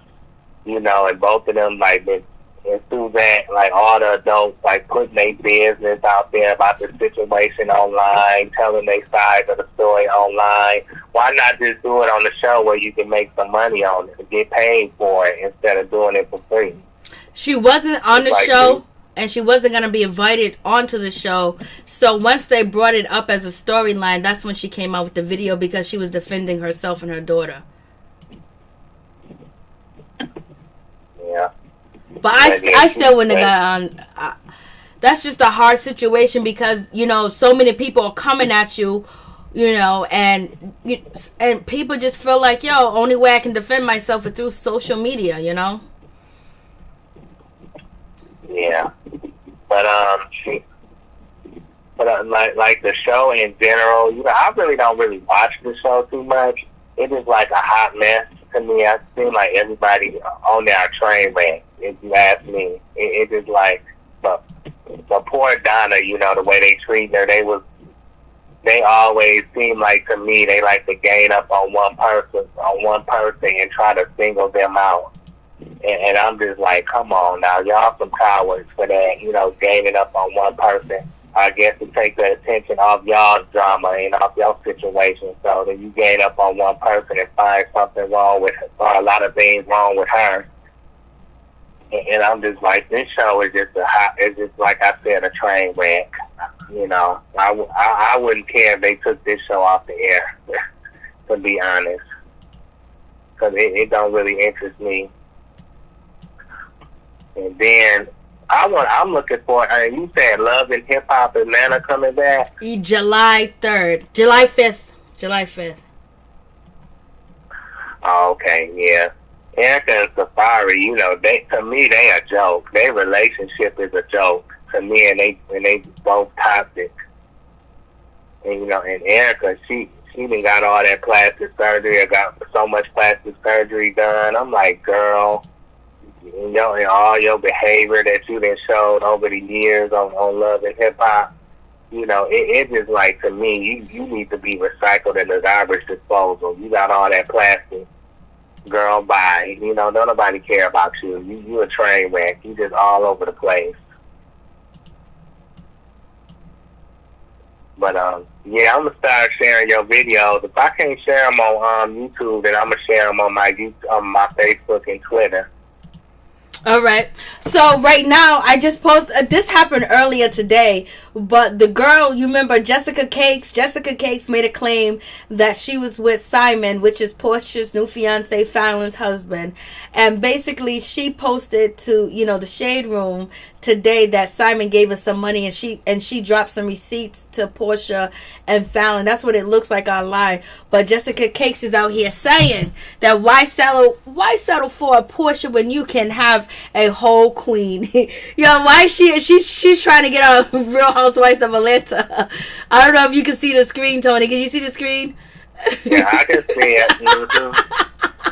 Oh, girl, you look like an ATL hooker who needs to go back to the gutter. Come on now. Yeah. And I just feel like, Jessica, why would you sit up there? Like, she did an interview and she was talking about how she just let him come over to her house and spend the night with her, sleep in her bed, and she didn't know a whole lot about him. I'm like, girl, he was a stranger. You know what I'm saying? You that desperate to get some attention from a man that you would just let him just come to your house and stay and hang around you like that, and y'all ain't even in a relationship? It was like, to me, it seemed like he could have been anybody as far as she know. and then her friend, was talking in the background on, she had a friend telling the situation, how her and Simon first met and how they hung out together. When, she had a friend in the background talking to on one of the videos I've seen online. But I'm like, come on, girl. Like, you don't have, for me, if she's not ladylike. It's like, you don't be taking men back to your place that you don't know like that you just meeting. She said because he had a big body Bentley, she knew that he wasn't going to do nothing to her. She knew that he was official. That's what she said. That just shows how dumb she is. Because he could have, it don't matter what car you drive. If he wanted to do something to her, he still could have done something to her. For real. It don't matter what kind of car you drive, as far as she know. But she lucky then. She's very fortunate that he didn't do nothing to her. But Simon and Porsha, I think she gonna look like Miss Boo Boo the Fool if her and Simon don't work out, because she supposedly said on Dish Nation that she got his name tattooed on her neck. I'm like, you're not even married to the man. You ain't even been with that man 6 months to a year. Don't seem like, and you already getting his name tattooed on you? Like, come on, girl. You making dumb pop decisions. It's just like, not only, but then he still. Before you continue, Tony, Jessica Cakes also posted to the Shade Room that Simon gave her $1,000 and he gave her $2,000, but she said she got $1,000 from him in April. Now I believe in April, it's either April or May that Porsha said that they was together for a whole month. So I don't know if she's talking about, I think it's May that she's probably talking about. I don't know if I think it's April.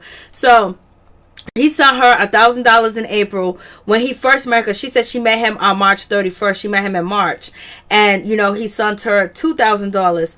And so she posted Cashapp receipts of the situation. And if you look in the comments, you got Tommy Lee. Tommy Lee was like, probably would have kept the $3,000 to myself. I just thought this shit was funny. And people in the comments. Say that again, Tony. I was going to say, I thought Jessica said that she got $5,000 total from him. Nope. She showed the Cashapp receipts. And Tommy Lee was like, I would have kept that $3,000 to myself. And then if you read the comments is down. It's just like, yo, he got $40 million and you're only getting $3,000. That's like $40. I was like, these people are wilding in the comments. Lord have mercy. And then she tried to post that, she had a conversation, but the shit's too small. I can't make the screen big. That she talked to Porsha, and and she talked to Fallon basically trying to let them know that she's been around. But get back to what you were saying. I was like, Lord have mercy. Obviously her WAP wasn't that good. If that's all you could get out of him, I mean, I'm not saying she's not an ugly girl, but that's all you could get out of a man that's that wealthy. Come on, girl, you wasn't playing your cards right. And number one, and then number two, she ain't famous. She can't help him get fame. Yeah, so he ain't. So that's not good. So she posted to. So she said that she texted Porsha, and she said, and so Porsha responded back to Jessica Cakes, because I had to make the screen really big. So were you and Simon in a relationship? And then Jessica responds, kinda. And so then Jessica Cakes says he spent the night.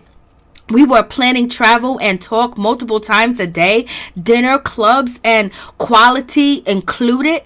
And so then now it goes to Fallon, and Fallon says, "Oh my God!" So I guess she's basically saying that she's sending these texts to them. I don't believe it, but Fallon said to her, "Oh my God," because Fallon, I guess she sent the same text to Fallon and Porsha, and so Fallon responded allegedly.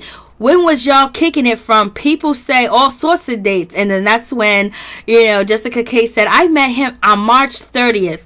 And then Jessica Cakes responds, damn. And y'all was talking until he all of a sudden asked Porsha to be his wife. And then Jessica responds, men are such pigs. So I'm thinking this is fake. I think Jessica made this shit up right here. Because there's no way they're going to be talking to her. They're not going to be talking to Jessica Cakes. And like you said, she's not famous. So no matter how good it was, no matter how anything was, it wasn't going to, that situation wasn't going to go down because, Simon has a goal. He wants to be famous. Like on his Instagram, it says public figure. And before he only had like maybe less than 4,000 people subscribed to his, Instagram, and now he's almost in the hundreds, and every post now he gets 100,000, 90,000. Before, if you go all the way back, he was only getting 10, 15, and he was posting like all day long. And now he just posts when he's with Porsha, and a lot of people, and I kind of felt a little way that I don't know if Simon is trying to make Fallon jealous, because it's like, damn, he was at the Napkin Club with Fallon, and now he's there with Porsha. Posting all the stuff with him and Porsha. It almost seems like, he's trying to poke the dagger at her, either because he wants to get revenge on her, or he's really hurt, or he's still in love. Yeah, I think Jessica's speaking out because she wanted to be that girl.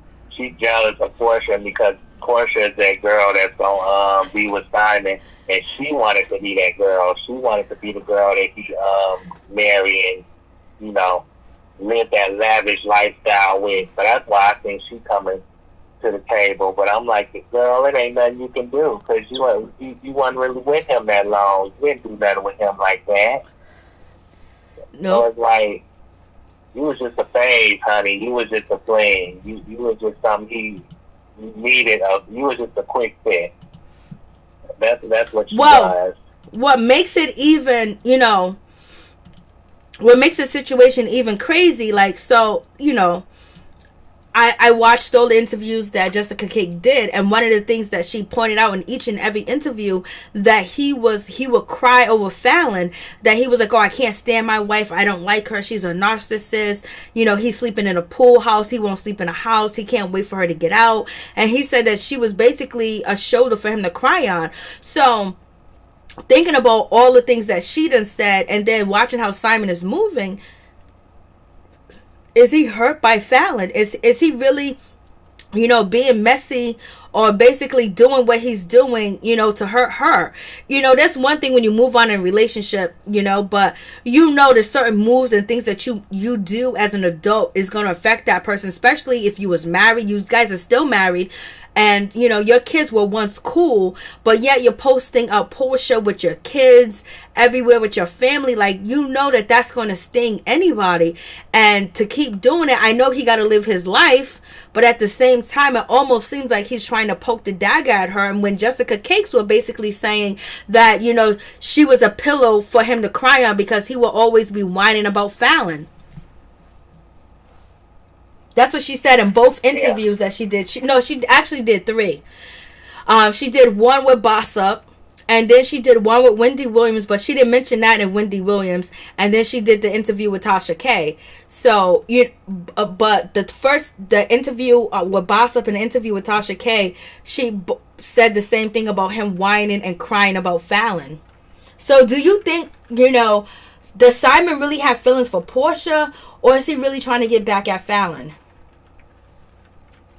I think until they're legally divorced, I think he getting back at Fallon. So it's like he getting back at her. But I think he still care about her deep down inside, and he's trying to use Porsha as a replacement.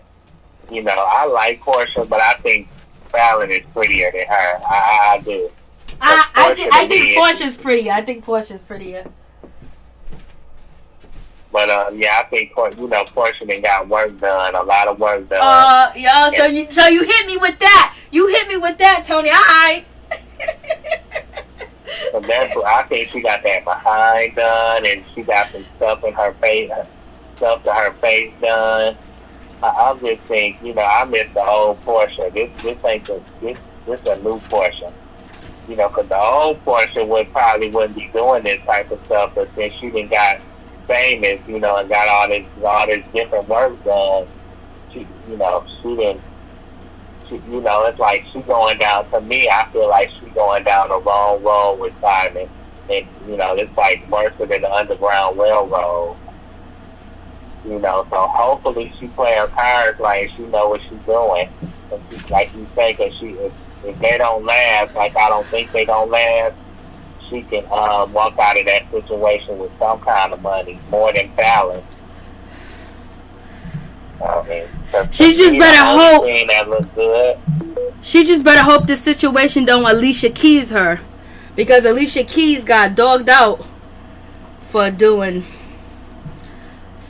with Swiss Beats while he was married, or having a relationship with Swiss Beats, because everyone believed that Alicia Keys stole Swiss Beats from her husband, and people still to this day dog her out.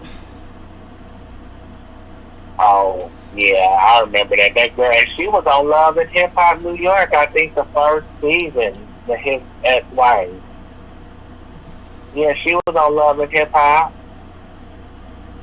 Yeah, do you remember? I know I remember seeing her on there with Chrissy and Emily and Olivia. She was on there. I think she was, but I don't remember. I don't know what she looks like. I don't even know her name anymore. Me either, but I know she was on there. And that's how fast he replaced her. He replaced her so quick, we don't even remember her name. But they're good now. Like, they go on family vacations now, and they do a lot of things. They have a relationship now. Alicia Keys and that woman, his ex-wife, they have a relationship now. They go on vacation. They're friends now and things of that nature. Last time I checked. But I'm saying, Alicia Keys, a lot of people, went at her for that, and she kind of fell off because of that situation. But not fall off as far as she was poor or broke, but the popularity of her fell off. Of people was like, what, that image that we saw, that ain't the girl that we know.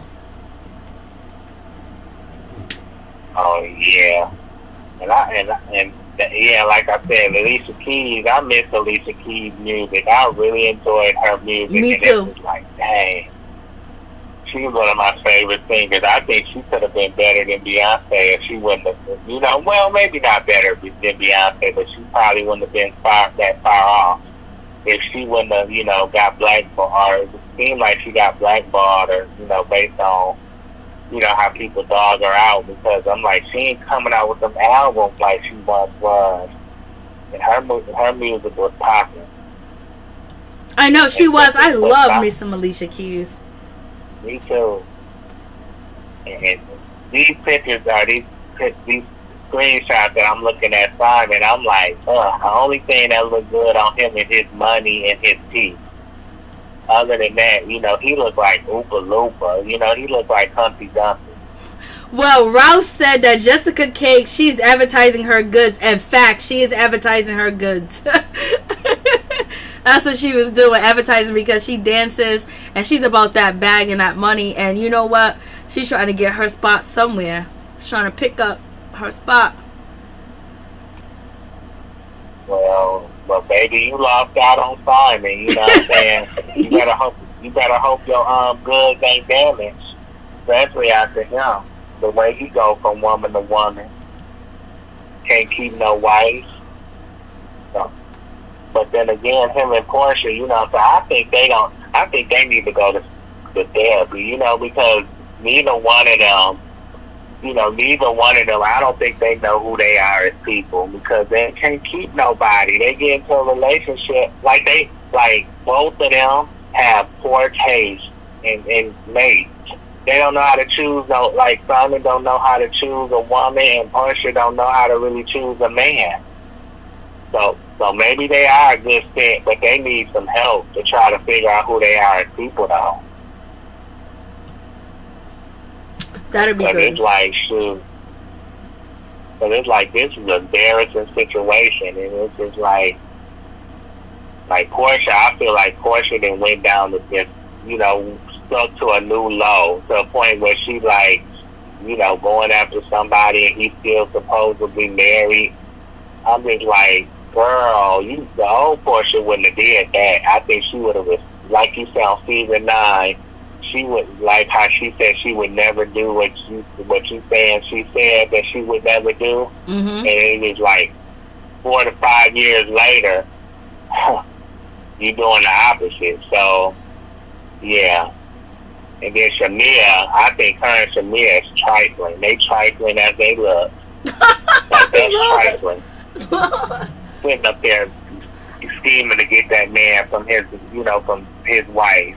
At least wait till he's fully divorced. I mean, I feel like should have waited some months, you know, and Simon should have waited, you know, at least, like I said, figure out, both of them should have waited, you know, at least figure out what they want in a mate, and, you know, figure out who they are as people.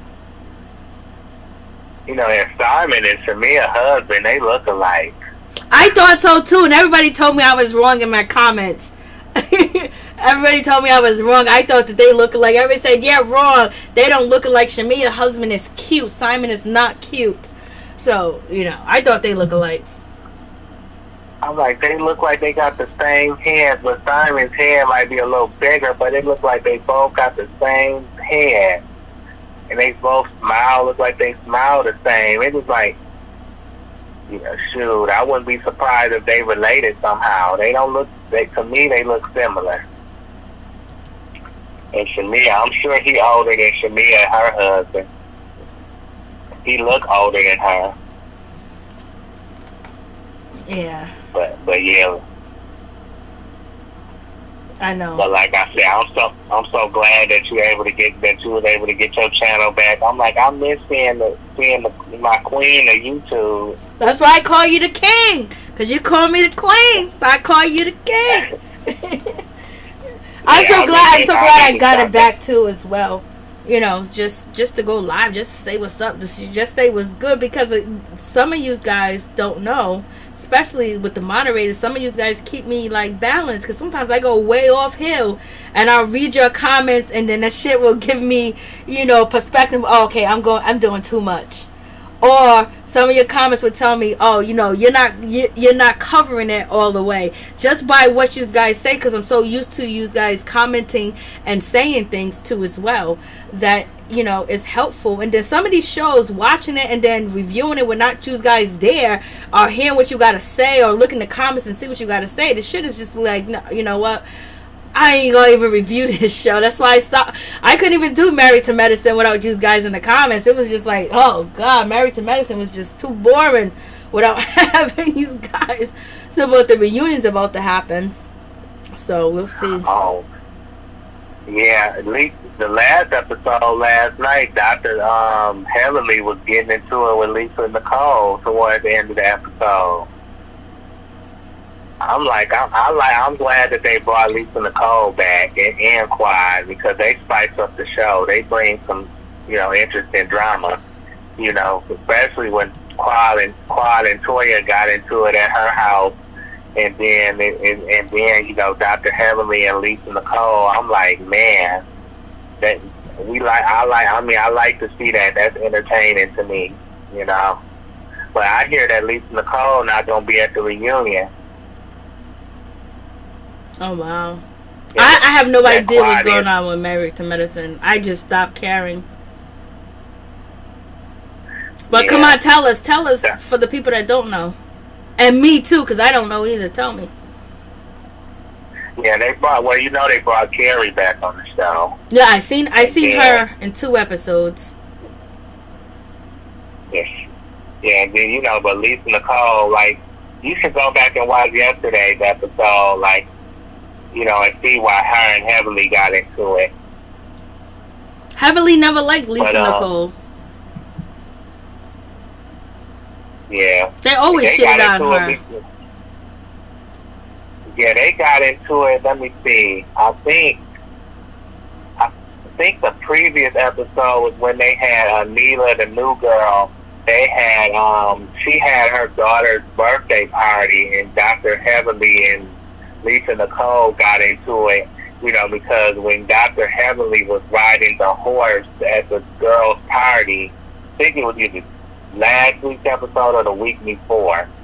And then, you know, her and Lisa Nicole got into it because Lisa Nicole and Carrie was making fun of Heavenly, like making jokes that I guess something about she was too big or something about weight. You know, she looked too big or something to be riding that horse. And then Dr. Heavenly was shaving Lisa back. And then they was getting into it. And then Lisa was like, I know you want to be like me. And Heavenly was like, a bee that can't keep a man. You know, so they was going at it. And then Toya, and then Dr. Heavenly, I think it was like 3 or 4 episodes ago when Dr. Heavenly, like Quad had invited and all the ladies to her house. She got like a 4-story townhouse or some kind of house. It's not like, you know, a mansion or anything like that. She got an elevator in that condo or townhouse, whatever she got. She got an elevator, and it's 4 floors. So I'm gonna call it a, you know, condo or whatever it's called. She got 4 floors. Elevator is on one of them, and so they was talking outside on the roof, and then Dr. Heavenly was stirring up the pot, talking about what Toya, you know, talked about your house and talked about other people's house on Instagram Live with Simone and Cecil. You know, Dr. Heavenly brought that up. Oh yeah, I seen that. I seen that. Yep. You seen that episode? No, I seen that Instagram. Yeah. That Instagram where Dr. Heavenly. Yep. They Heavenly brought that up, and then that's when Toya and Quad started getting into it. They was getting in each other's face, yelling at each other, but they didn't fight though. But it was like how Heavenly and Quad first got into an argument at Jackie's house. You know, when Jackie and Neela, Heavenly and Simone was all having dinner. You know, that's when Quad officially first came back to the show. And her and Heavenly was arguing, and then they made up before the episode ended. So it's like, it's just been a bunch of, you know, it's been 14 episodes, but it's kind of been messy. And I mean, if Mariah was on there, let's just say it would be better in my book. Okay, let's check this out. Yeah. What did I do with this? All right, what do you think about homeboy, Mr. Gary Owen? He's being called out by his wife because he hasn't paid no bills. He hasn't paid bills for months, and he hasn't seen his children in 7 months. And then he turned around and he put on a shirt that he's breadwinner, which triggered his ex-wife Kenya, and she went off and basically saying, you haven't been around, you haven't paid bills, you haven't brought groceries, you haven't paid medical insurance, you haven't paid for anything, you haven't paid for dental, you haven't paid for nothing. You've been ASAP, you've been gone, you haven't paid no bills, and basically you want to wear this shirt breadwinner like you are somebody. Like, what's going on with this situation? And let me just tell you, if Gary Owen didn't continue to say about his wife who his wife was, and this is where people get that pass from, like, oh, we're going to let them in, and blasting the third people that want to jump into, you know, the melanated culture. And he was on, you know, Comic View and all this other stuff, and he always talked about his wife. Everything about his, when he first started, the first like 7 or 8 years in his comedy skits and his comedy was talking about being married to a black woman, and that kind of made people just soften up to him too as well, which people shouldn't. But in any event, that's what made him relevant. That's what made people listen to him. And now, like, he's acting all like, you know, she wasn't part of, you know, him making money, because if you go back to when he first started, everything was about him being married to a black woman, having black kids, doing black kids' hair, doing all that other stuff. And so now, not only that, there's other comedians like Corey Holcomb and some other comedians came out and said that Gary Owen steals people's jokes. Not only is he a deadbeat, but he's a joke stealer too as well, allegedly. But you can go to Corey Holcomb's YouTube channel and he will give you the breakdown on Gary Owen stealing jokes. So what's your take on the situation? I heard that, you know, I heard that he cheated on her or something like that. Yeah, he was cheating on her, messing around with another woman. And I look at his wife, I'm like, she is so pretty. She is. Like, I know she had to settle for him for the money. But it's like, look at her and look at him. It's he like, had no money. He had no money in the beginning. Yeah, it's just like, well, she stayed with him probably that long, probably because of it. Because it's like, what would you see on him? But I heard that she might be the breadwinner, that she might take half his money. So it's like, if he ain't got no prenup on her, then I'll be like, go sister, get all the money that you can get out his butt. To show that you got a sister know how to work a Caucasian man for his money. But normally it'd be the other way around when it comes to women and black men, how they get, you know, half the man's money. So now it's a possibility that she could flip the script and be the sister getting the money out of him. So it's like, that'll be interesting to see a black woman do that. Because it's like, I mean, they look like a pretty nice couple on that picture, but it's just like, you know, I just feel like he effed up that situation, if it's true. If he was messing around on her, as long as they've been married, I'm like, that's low down. You gonna cheat on that woman? You know, you cheat on that one. If that's true and you did that, I'm like, y'all been together for 20-something years. That woman is so beautiful. His whole comedy thing, everything with his comedy was about being married to a black woman. Everything that comes associated with being with a black woman and telling them stories and them skits, and that's what made him popular, you know? Because he's a funny looking dude. Yeah, I'm like, you messed up your situation by doing what you allegedly did. It's like it seemed like he had it good, and now it's a possibility his career might tank in the toilet. It's like him. No, he already made the connections. He's already made it to the other side where, you know, he doesn't even do, you know, black comedy like that anymore. He's totally different now. That, you know, he's a totally different type of comedian. Did you see the Floyd Mayweather fight? I didn't see it, but I heard that it went the whole distance, and then I heard that he was winning that fight because Jake was falling over him or something like that. To me, he should have been the winner then. If the homeboy couldn't stay up, how you gonna just be leaning on somebody and you know they call that a fair fight? I'm like, nah.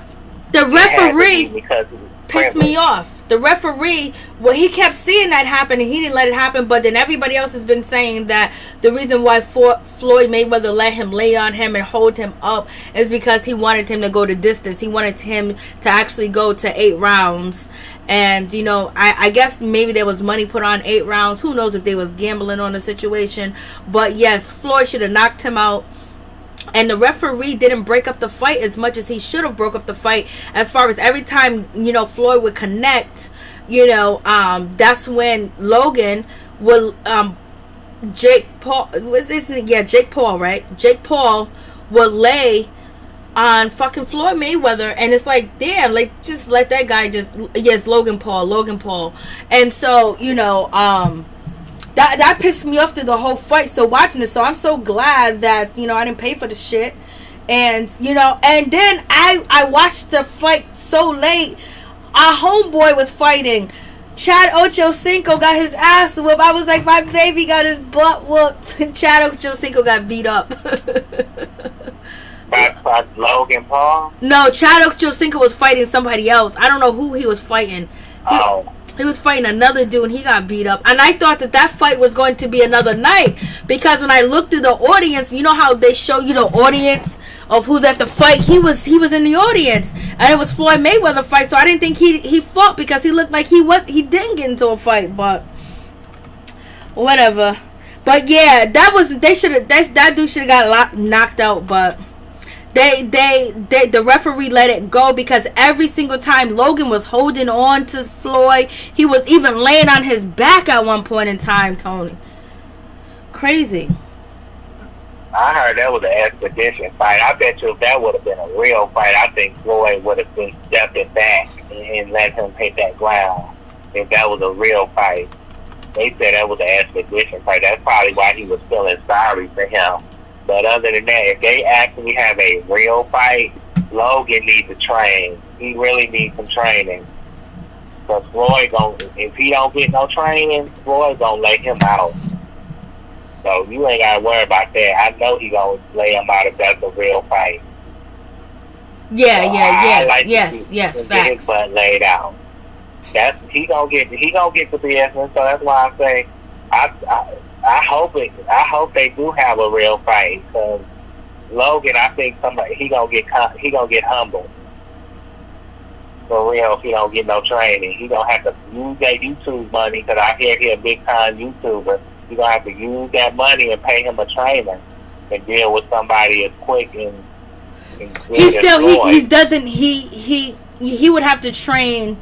He doesn't have the discipline to train like Floyd, because, you know, I did a whole lot of research on Floyd long time ago, because I used to love boxing until I learned about the CTE and these boxers, you know, dying. And then also what happened to, you know, Floyd Mayweather uncle and other fighters. But Floyd is one of the greatest fighters ever that I ever seen in my life in the ring. As fast as he moved, the ducking. And the reason why Floyd Mayweather never got hit, because, you know, Roger used to be his trainer, and him and his father are not cool, but his father's cool now. But I believe Roger passed away, and he had Alzheimer's because of the hits. So Floyd Mayweather never wanted to end up like his father or his uncle, because they got hit so many times. Because before, I remember, you know, I used to be like, oh, people used to just take all types of hits, and then they would just be like, and then at the end they would come through and win the fight. But Floyd Mayweather changed the style of fighting boxing. What Floyd Mayweather did was not get hit, you know, and so that's what protected him a whole lot. So he wouldn't let people really hit him in the head and back of the head or anything like that. That's why he moves so fast. That's why he has the technique. So now, you know, it's very rarely that you will see a knockout, because people are going by what Floyd Mayweather laid down is not get hit. And Floyd didn't want to get hit, because he's seen the damage of what would happen to you if you did get hit too many times. Yeah. I'm just thinking, in a month, my grandmother will be 91, and she got, you know, dementia. So she's been having it for like a couple of years now. So I'll make sure she take her memory medicine pill every night. But I hope. Yeah, but she's still around. I'm like, I know, that's the greatest thing. Take all her medicine. Yeah, and then you're there, you know, and that's a story that you're gonna be able to tell. That's something that is a part of your life, and dealing with where you can speak to people that are actually having challenging, you know, family members. Because there's a lot of people that do take care of their family, you know, contrary to belief, because they think that all of us are gone, that don't put our family in the home and stuff like that. We take care of them, we watch over them, we make sure that they're protected and everything of that nature. And so you'll be helping people, you know, when the time comes where you will be able to step in and you hear somebody's story like, this is what I have done and this is how you do it. So that's a testament to you as a person, as a testament to you as a character to do that, because a lot of people will go. A lot of people will fly the coop. Yeah, thanks for saying that. That means a lot. But yeah, I would never, you know, because my grandma is my favorite person, and it's like I never would want to put her in no nursing home or nothing like that. I hear how bad they treat, like the nursing homes can treat people, and I'm just like, nah, with her dementia and stuff like that. I'm not supposed to put. And my aunt was like, nah, I'll take care of her if you can't. Before, you know, I let that happen. We ain't letting that happen. But it's like, I'm young, I'm 36, so I'm young enough, you know, to take care of her. So I'm going to do it as long as I can. Amen. God bless you and your family. Now, do you see the screen? Do you see this cop in a drop top? Like, I would not, like, yeah, what are these cops doing in these type of cars? Like, what's going on in Memphis? What you talking about, the cop? Yeah, you see the car that they're in. They're in like a no top, like it's a down. Doesn't have a hood. You can take the hood off. You know, like what's going on in Memphis? So when you get arrested, you got to ride around in the police car and everybody get to see your face. Yeah, that's probably what they want, people to see your face. This call is now being recorded. That shit is crazy. How are you riding? Like, come on, how are you riding around with a drop top? Lord. That shit is crazy. I've never seen a cop car like this. Have you ever seen a cop car that had a drop top? No. I don't even know if it's called drop top. Floyd's a professional. Okay. Who is the guy that fought Tyson and they declared a draw? That was Roy Jones Jr. I used to have the biggest crush on Roy Jones Jr. That was Roy Jones Jr. Major Logan was winded after the second. He was, yes, to me he was winded after the first round. After the first round he was winded. He could barely stand. He could barely take them hits. You know what I mean? He was just like, he just looked like, oh my God, like boy. And so it does make sense because Floyd can read that and you guys saw that too as well. So it seems like that, you know, Floyd was helping him lay on him. I mean, because he was laying on Floyd. It's like the referee allowed it to happen. That motherfucker should have been on the floor. Yeah, he had something else. But, yeah, I heard that somebody in the comment, I think Major asked somebody asked what he, you know, was, you know, Logan pregnant or like racist or something like that. And I'm like, if that's the case, I definitely want his butt to get knocked out. You know, especially if Floyd do it, that would be the perfect person to give him a real knockout. Maybe that'll humble his butt, get him down a little bit. I asked what he normally do. I asked the same question yesterday to some people that I know, and they said no, and they said that they mess with him. So. And these are thorough people. But I know I heard some type of story about them, but they're saying no to me. And I didn't bother to research Logan Paul and them. But you got a message from Mo. Mo says, Norris, I said the same thing. If my parents get to that state, they are known going. Because if anybody hits my parents, I am raining hell on everybody that looks like they did it. So Mo understands exactly what you're saying. She said, if because the nursing homes, like you hear all them horror stories about the nursing, the nursing homes, and she totally agrees with you, Tony. That's Mo. Mo's in the building. That's why I say thanks, Mo. I appreciate it. You know, but yeah, my uncle, he's 68. I take care of him too. You know, we gonna try to get him into some physical therapy so he can try to get up on his feet again, so he won't start walking again. I know his son playing the NBA too. But yeah, that's good. Yeah, talking about that police car. If I was them, if I was them police, I wouldn't feel comfortable driving around in the drop top. Especially if you arrest somebody and you put them in the back of the car. You know, think about what if that person can get out them handcuffs and get out that car.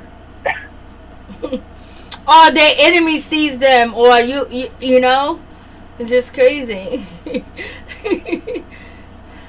Yeah, like think about it. I would like to see what they would do if somebody get like at a traffic stop or something like that, can break out of the handcuffs and get right out the car, especially if the car is the drop top down like that, like in that picture. I'm like, you be feeling stupid then you have to look for them. So what do you guys think about the Soulja Boy and Bow Wow situation? I can't wait for this to go down. Yeah, that's interesting. You know, they got a lot in common too, personally, from what I hear.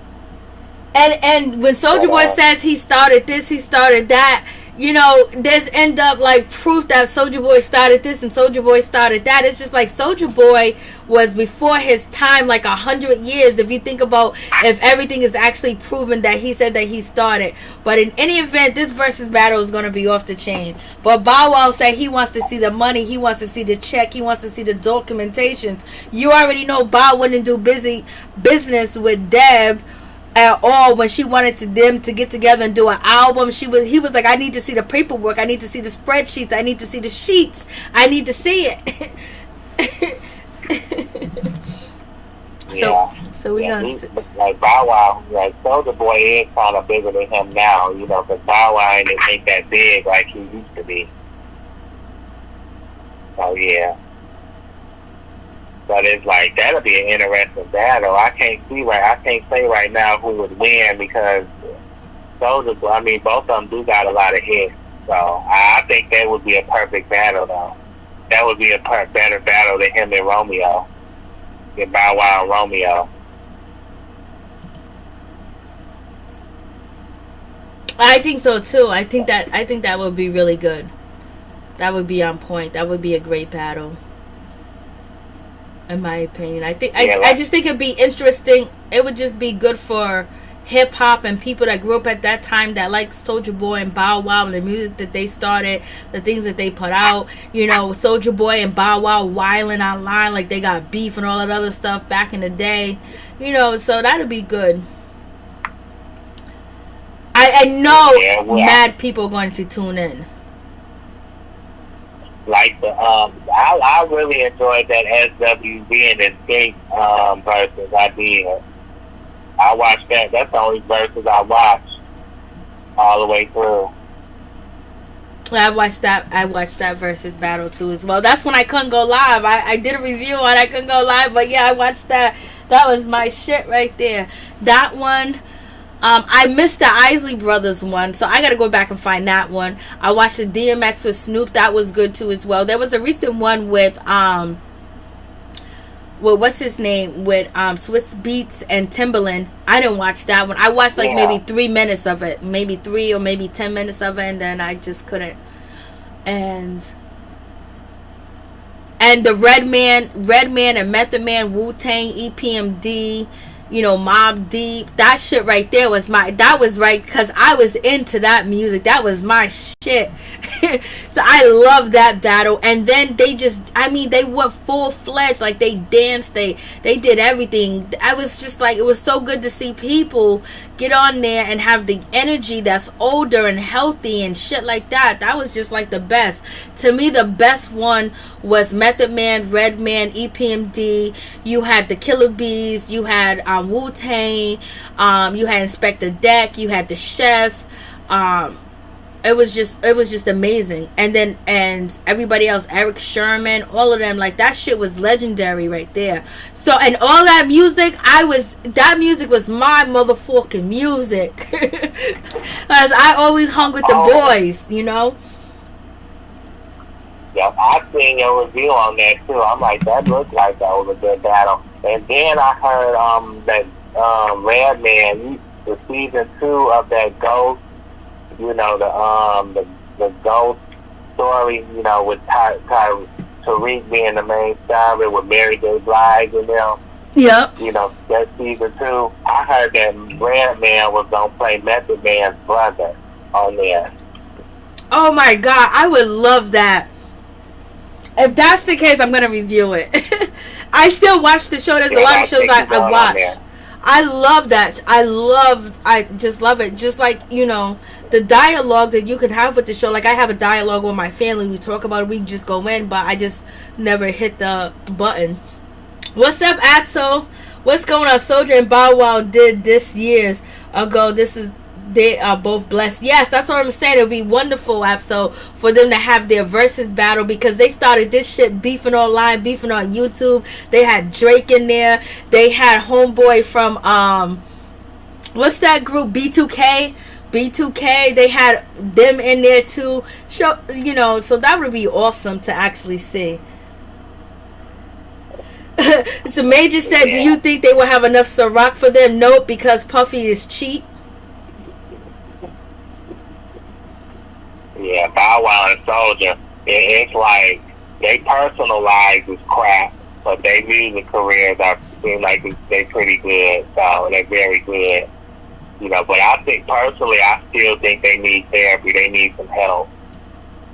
But I just hate to see people have great and good music or any type of good career, successful career, or good careers in the entertainment industry, and their personal life is just horrible.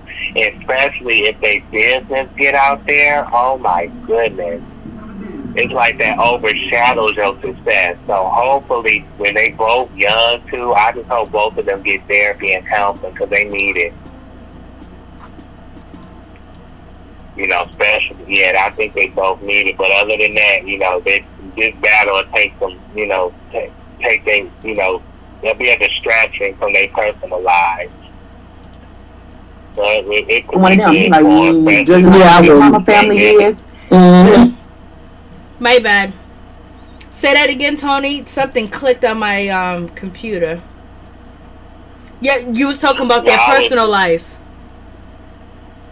Yeah, I mean, did you hear something? You know all the stuff that's been going on. Like, you know, have you heard any of that stuff? Like, I heard relationships and stuff. But Soulja Boy has the worst. You know, he has the worst when it comes to all the allegations that he has, and these allegations been going on for years. But you know, he hasn't been. Nothing has happened of that situation. But other than that, like, Soulja Boy's on Instagram every day. He jumps on YouTube. He jumps on Twitch. And he does a lot of giveaways. Like, he's still making himself relevant. He's still doing a lot of things. Then Ray J blew up even more. Ray J is going to probably be in that Billionaires Club pretty soon. Ray J is handling it. Ray J, oh my God, Ray J done really blew up. When I say blew up, I mean he blew up with all the, you know, the headphones, the scooty bikes, and all the other investments, where now everybody's calling on Ray J, like, yo, Ray J, we need you to come through. And then over there at, you know, what is that network, that Zeus network? So, yeah. So there's some shows on Zeus. I don't know if these guys are watching the Bad Girls Club. What else? You know, the Jocelyn Show. I don't know if these guys are watching them shows over there. Because I still got the goddamn membership from watching, you know, Chants of Love. So I don't know if anybody's watching the Bad Girls Club. I don't know if it's... You guys watching the Bad Girls Club? What's going on? You watching the Bad Girls Club, Tony? I don't have Zeus, but I know I watch reviews, other YouTubers reviews, and, you know, Natalie and Christina got into a fight. And then I also saw a review when Judy had spit on the girl, Sydney girl, star girl that was on Love and Hip Hop. And Sydney, I thought Sydney should have beat her butt, but she didn't. Because that's nasty. Judy, I mean, I don't dislike Judy, but Judy do something. I mean, Judy, her looks on that show, she looked horrible, like with the wigs and all that stuff. I'm like, Judy, just, you know, you don't look good the way you used to look. And it's just like, it seemed like you don't know how to dress no more. You don't know how to, you don't have no fashion, you don't have no style or no fashion sense. But yeah, I felt like she got very lucky that Sydney didn't go in on her. But I know they got drama between them. And then people are annoyed with Sarah. Sarah, she got a lot of work done. Oh yeah, she did. But she's about to get her. She's about to get her a multi-millionaire. I forgot Sarah's dating somebody that got money right now. I forgot who Sarah's dating. Yeah, I'm like, and Ray J was all cozied up with her, look like. And I think you showed a picture of them online or something like that. You was talking about it. Yeah, she was cozy up with Ray J and all this other stuff, and it was like basically Princess Don't Care. So now check this out. Let me see. I can't put on what he says, but they're saying that Kid Rock was just recently at a performance and he flipped out at the performance because people was recording him, and so they're saying that he called everybody the F-bomb and he was sticking out his middle finger and he was just going crazy because people was recording his performance and he was very upset. I'm sorry, Chris Rock. Not Chris Rock. I called him Chris Rock. Lord help me, Jesus. I mean Kid Rock. So Kid Rock, this is 2021. Niggas, people gonna record you. Like, why you do all that for? Did he want to go viral, or he's just not used to the media? Cause Kid Rock is never really in the media. You know, he hasn't been in the media for a long time. He was in the media when TMZ was popular. That's when he was popular in the media, when TMZ. So he's wilding out on stage and going off because he is upset. Because people are recording his performance. You better be glad somebody want to record you, Kid Rock. I know. They seem like sneaking and fell off the face of the earth. I almost forgot who he was. So it's like, you ain't popping like you used to pop. But yeah, you should, like you said, he should be glad, you know, that somebody recording him. They trying to support him, I think. So it look like. So it's like that's ridiculous.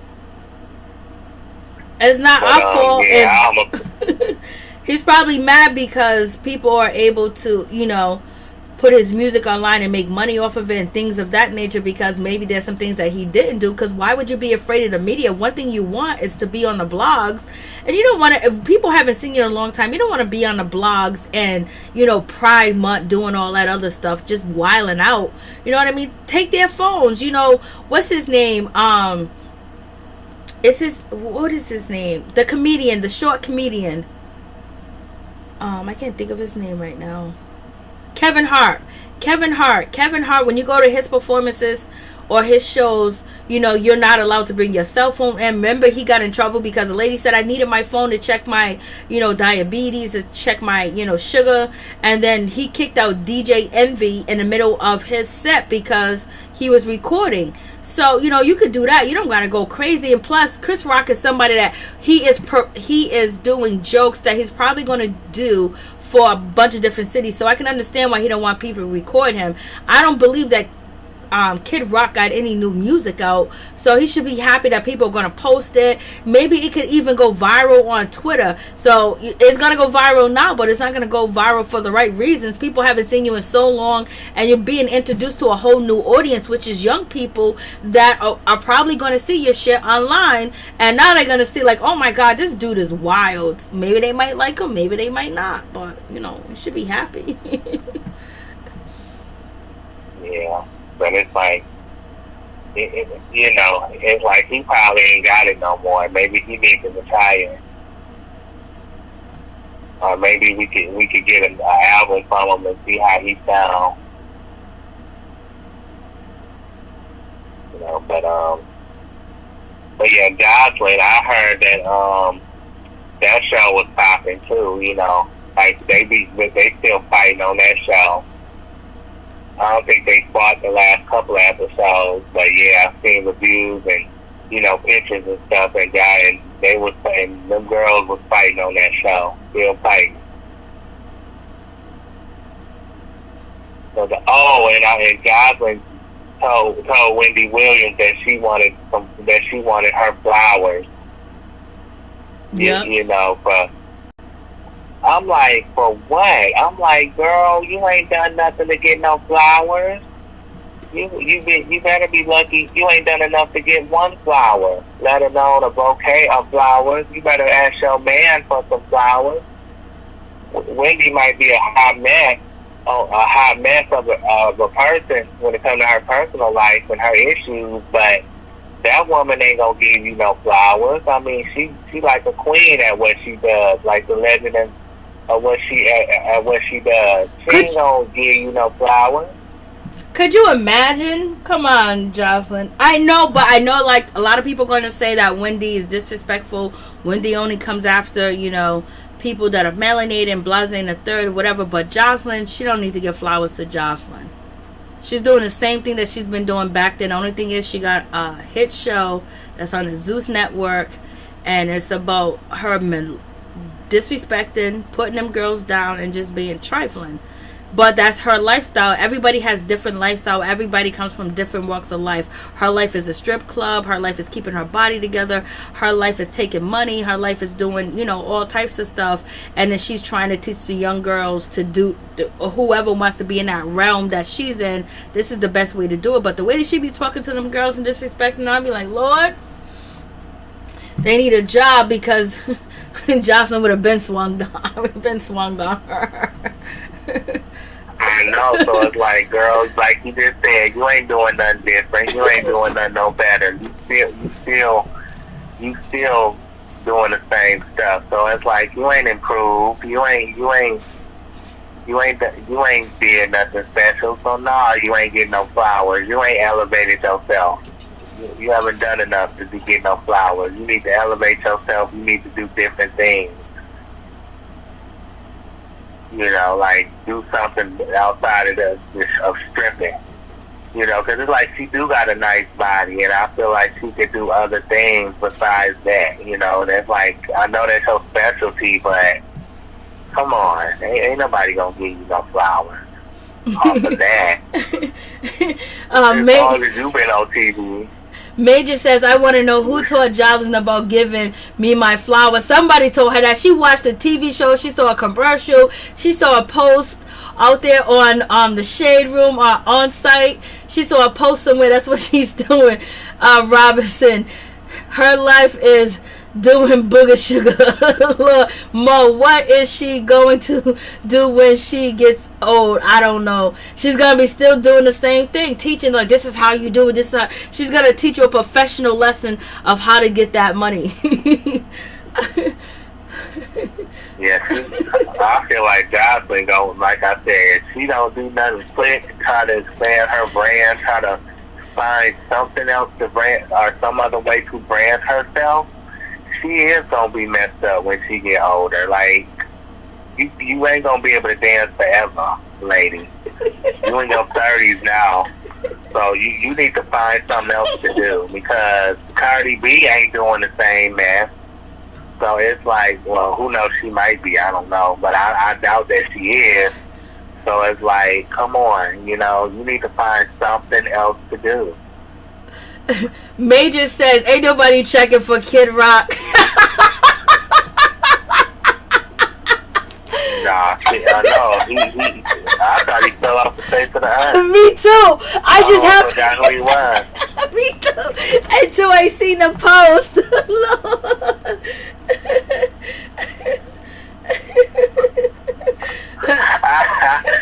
Major said, give that chick some seeds and tell her how to grow her own flowers. I know that's right. I know. She came on a Wendy show like, Wendy, I want to tell you something.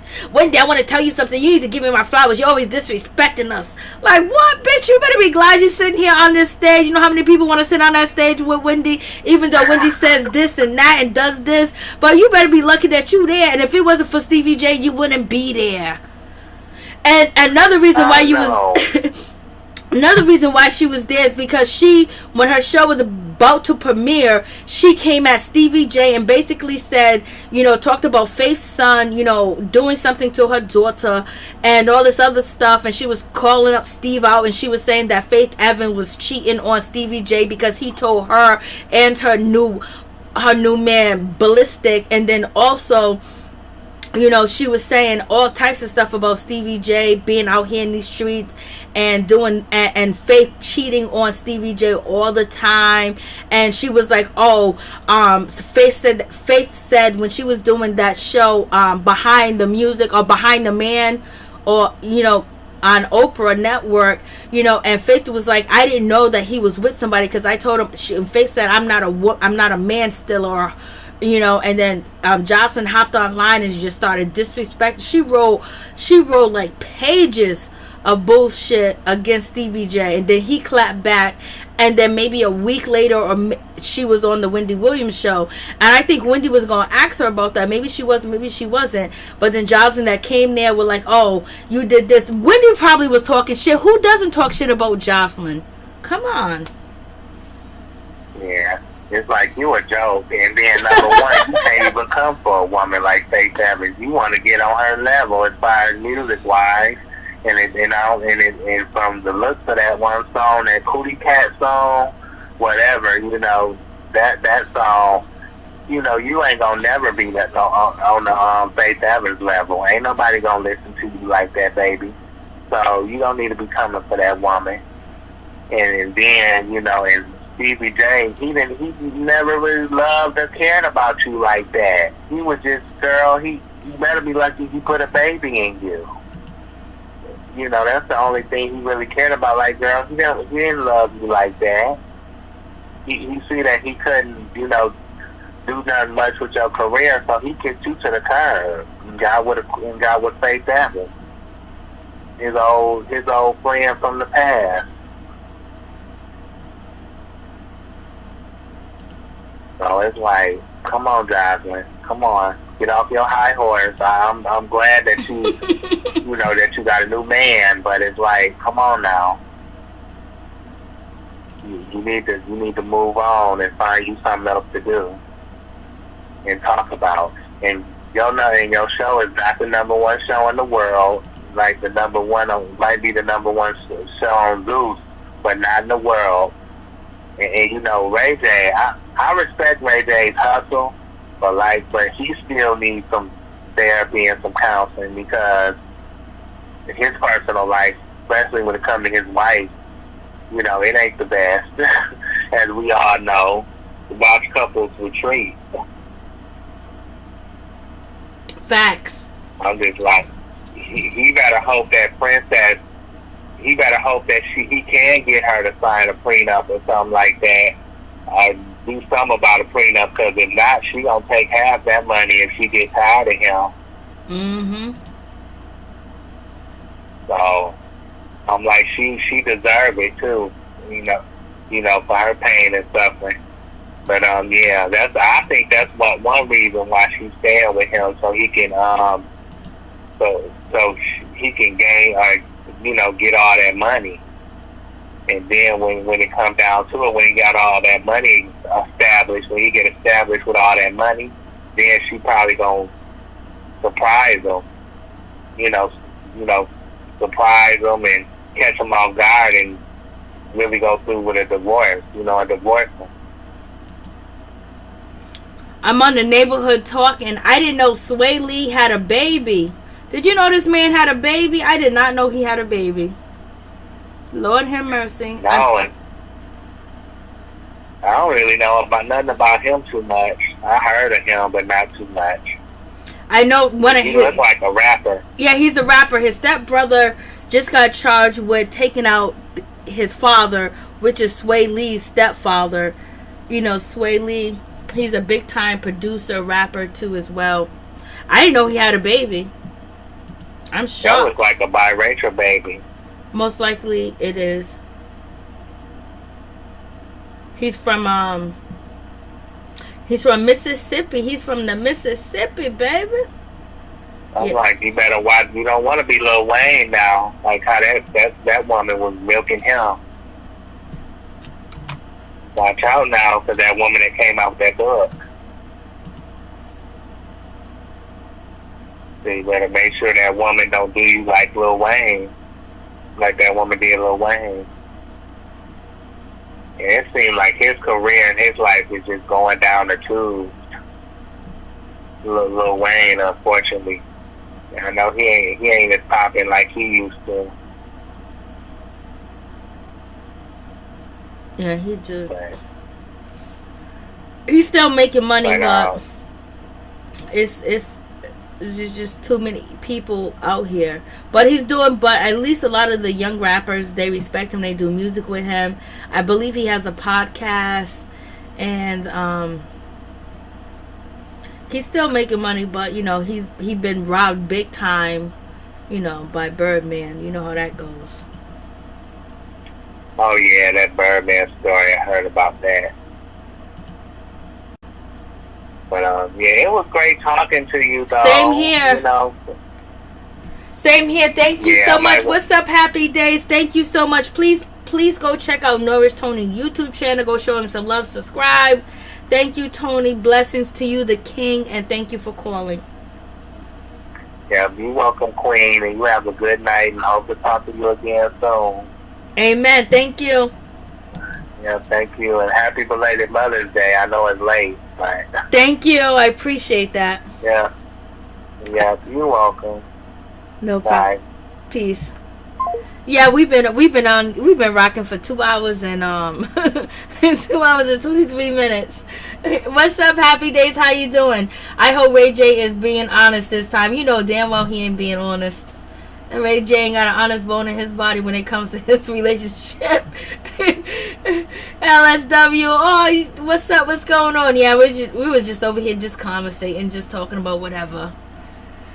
That's about it. It was one of them nights where we just go on and on and on again, on and on, and that's what happened. We just went on and on and on. It's just one of them. I guess it's Please, thank you so much, Mo. I really do appreciate it. Yeah, we're just going on and on and on. Just talking shit. Hopefully I don't talk too much shit. So, yeah, thank you so much, Norris Tony. Thank you for your phone call. Thank you for calling in. I appreciate you for real, for real. Thank you so much, and blessings to you and your family. And may all work out and may all be well. So yeah, that's really pretty much it. I want to see the Bow Wow and I want to see the Soulja Boy, battle. I want to see how that situation's going to pan out. And it seems like the rap of the game, he's been on the Shade Room so much. He's been doing the most just to get some attention. The game is still trying to stay relevant. There's just so much going on with that situation. And, there's a whole bunch of drama going on everywhere. Believe me, I know all the drama that's going on. I just, sometimes you can't talk about all the drama, because then you bring that energy towards you. But in any event, yes, there's a whole lot of shit popping off out here in these streets. Black Ink Crew, I don't know if we're witnessing the end. I don't know how they're going to get that shit back together. Black Ink Crew, you done got rid of, you're going to get rid of Donna and Walt at the same damn time, and you think these other cast members are going to fall in line? Young Bae ain't going to mess up her brand. She been painted at Mother Teresa. You got, Thothy trying to be Mother Teresa right now. So in any event, that situation is just, they always mess up shows. That's the sad thing. Like, they messed up True Blood. They messed up so many different shows. They messed up The Wire, True Blood, and what else did they mess up?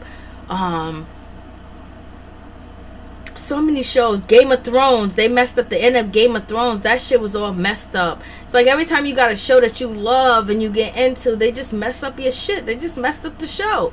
They get rid of the good people that bring the entertainment. And reality TV, if somebody's popping, people are searching for them, people like them, they got an audience, don't leave them, don't kick them off. It's just like every time, like they're gonna get rid of NeNe, they're gonna get rid of Mariah, they're gonna get rid of half of the cast on Love and Hip Hop New York, half of the cast of Love and Hip Hop Atlanta. That's why the shit fell so bad.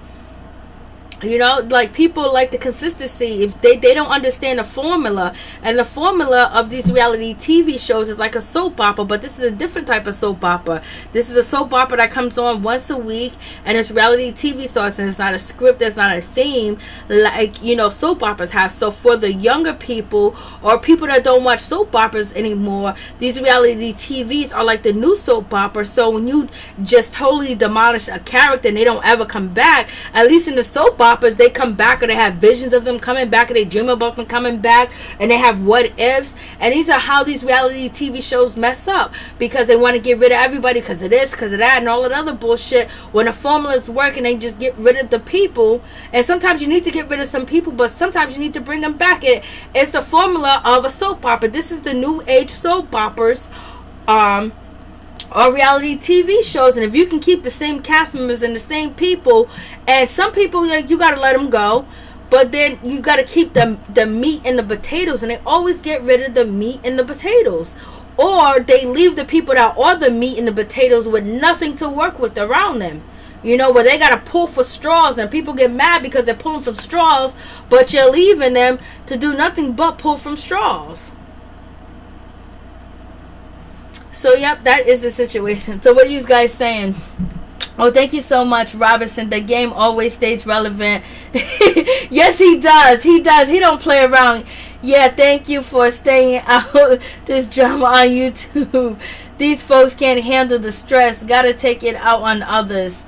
Robinson, happy days. That's so true. Yeah, there's so much drama going on. But one of the things that you always gotta realize is... what I realize, whatever energy that you put out there, you're going to get it back. And it can come back to you in all different ways.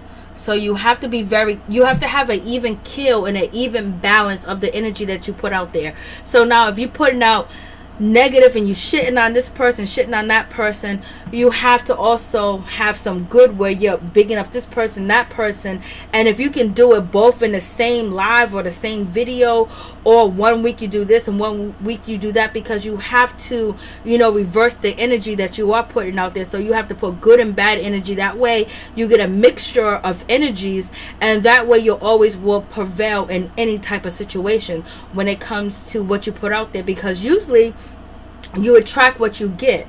So if you're putting out just the worst of the worst, you're going to get the worst of the worst that's going to come at you.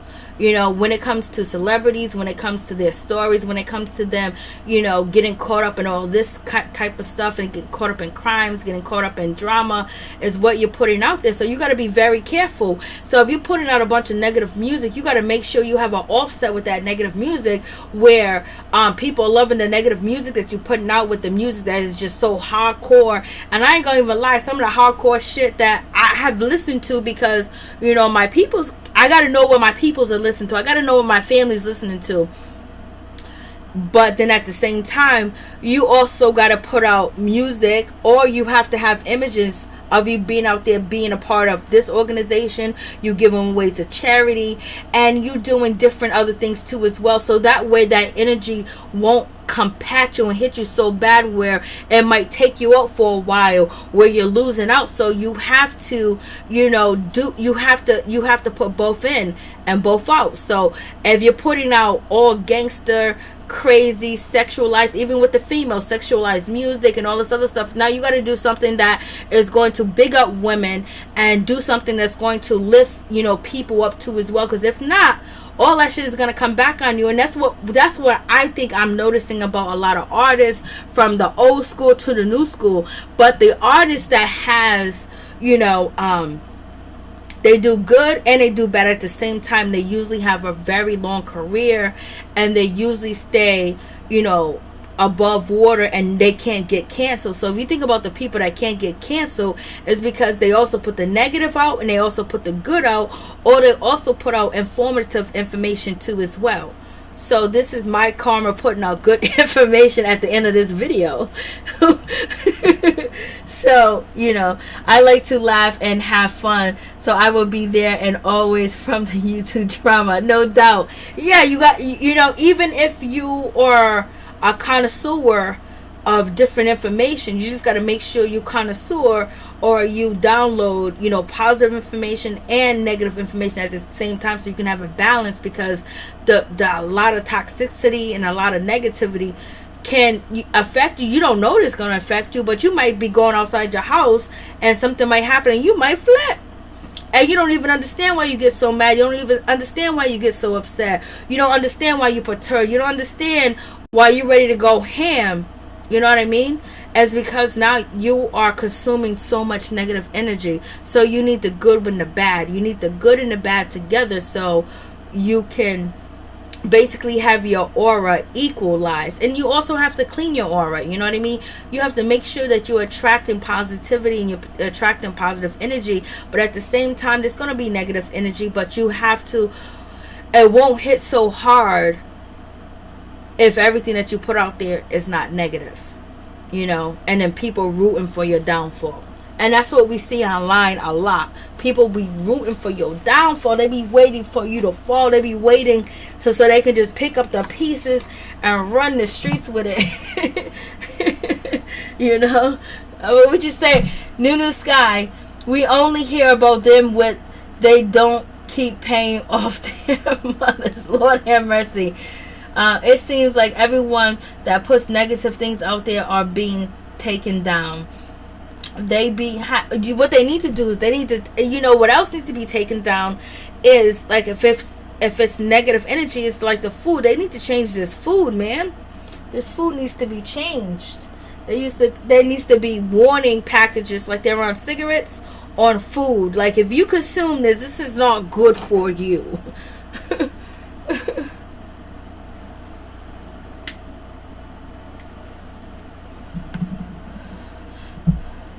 I don't want any parts of the negativity, the commentators on channels. I feel you.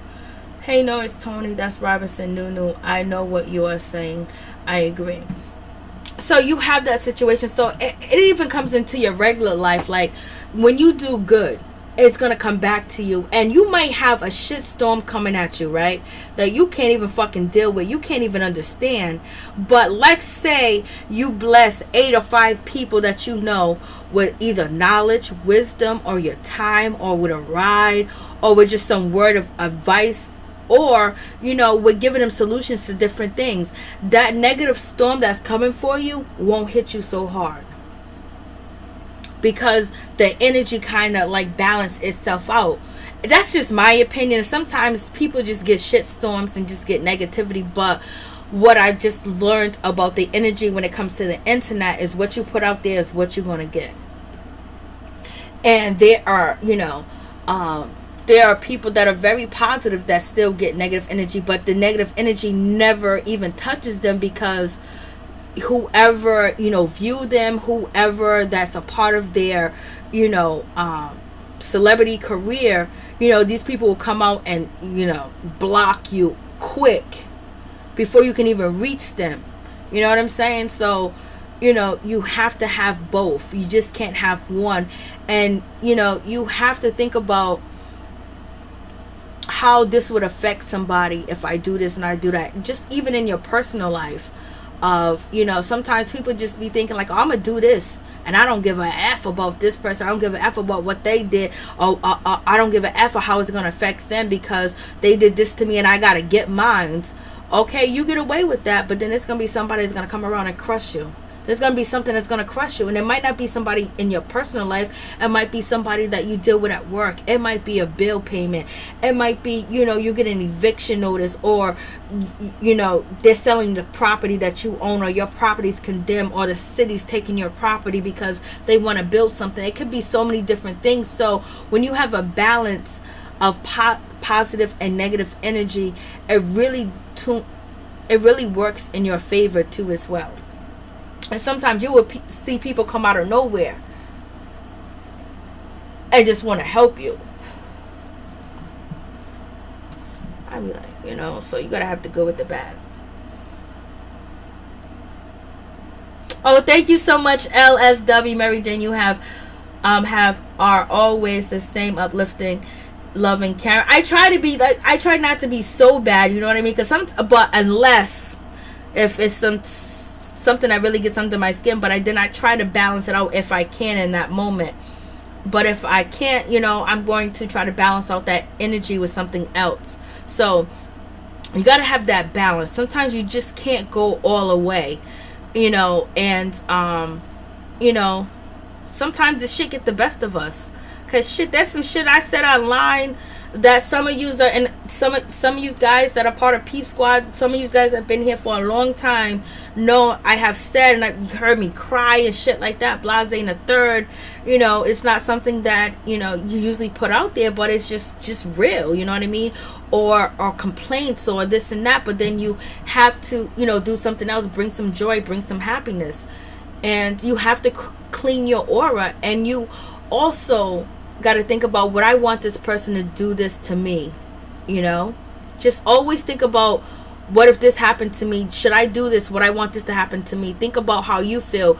And I say that just because of how I was raised and brought up, but at the same time, there's a lot of vicious people out here. There's a lot of low down, dirty, scandalous people that you have to be aware of, and you have to treat them accordingly too as well. You know, it's just one of them situations. You know, I remember, like, I was going into the store, and I picked my mother up from work. This was a long time ago, and, you know, she worked in a certain part of town, and I picked her up from that part of town. She got off for work late because she worked from 7 to 11, and I picked her up from work, and then she wanted to go to the store, so we went to the store that was closest to her job. And so I'm happy spirit because I'm picking my mother up, you know, and I recently just got my license too as well. So I'm happy I'm driving, because my mother was very scared to drive, so she never drove. So I'm just like, oh shit, you know, my father, he drove and everything else like that, but he worked a lot too as well. And I was happy that I was able to, you know, be helpful, you know what I mean, be a helpful daughter, be a helpful kid and shit like that. So, you know, we go to the store. It's like, oh yeah, we're going to the store. So we go into the store, and, you know, there's a bunch of people that comes into the store, and, you know, they're looking around, and something just seemed, you know, just sketchy, and something just seemed like, you know, I was just like, okay, I don't know, I just felt this feeling. This is when I was totally in church. I was the Jesus person, which I crack on other people and say Jesus. So for some reason, I started singing a gospel song, because, you know, I was raised very religious. I'm not religious now, but I was raised very religious, and some reason I just started singing. And then I paid for my stuff, and then the guys, they left out the store. Then when I got in the car, my mom said that, you know, these guys were going to rob the store. She said, I seen one of these guys pull out a gun, and I didn't know what to do.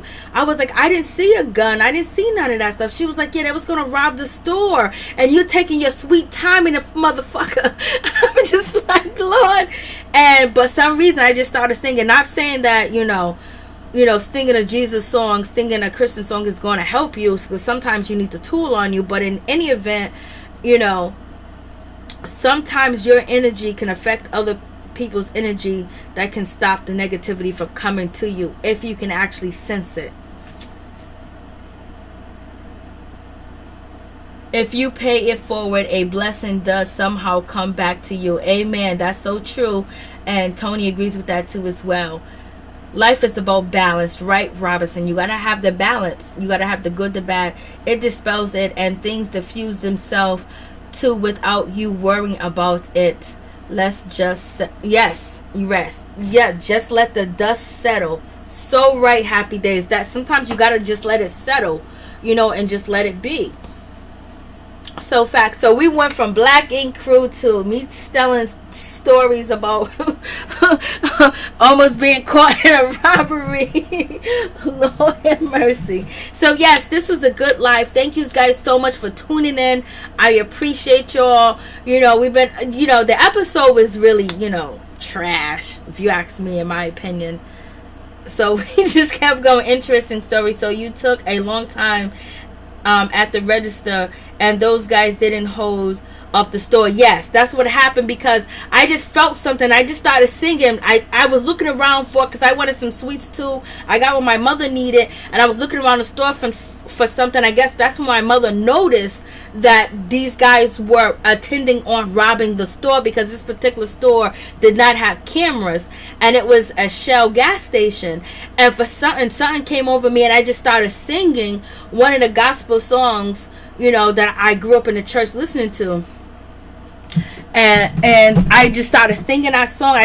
For some reason, I just started singing. Mind you, you know, I got my first car. I got beat in my car and everything. There ain't no gospel music in my car at the time. But that moment, a gospel song came on to me. I used to sing in Sunday school, and I just started singing that song, and it was like these people wasn't even in the store. It was like I was almost in a trance, and I just started singing. I just started singing in the store, and then I went, and then then I noticed like the cashier was nervous and shit too as well. But as I'm paying for my stuff, the guys walked off the store, and they all like kind of like ran towards their car. Then that's when my mother was like, they was trying to rob the store, and you're in there prancing around and taking your time and blah blah blah. And she got the phone in her hand, and she's outside of the car, and I don't even know why, but the dudes done left. Everything was you know over, but I think the guys were waiting for me to leave, and I think I stayed a longer time, maybe because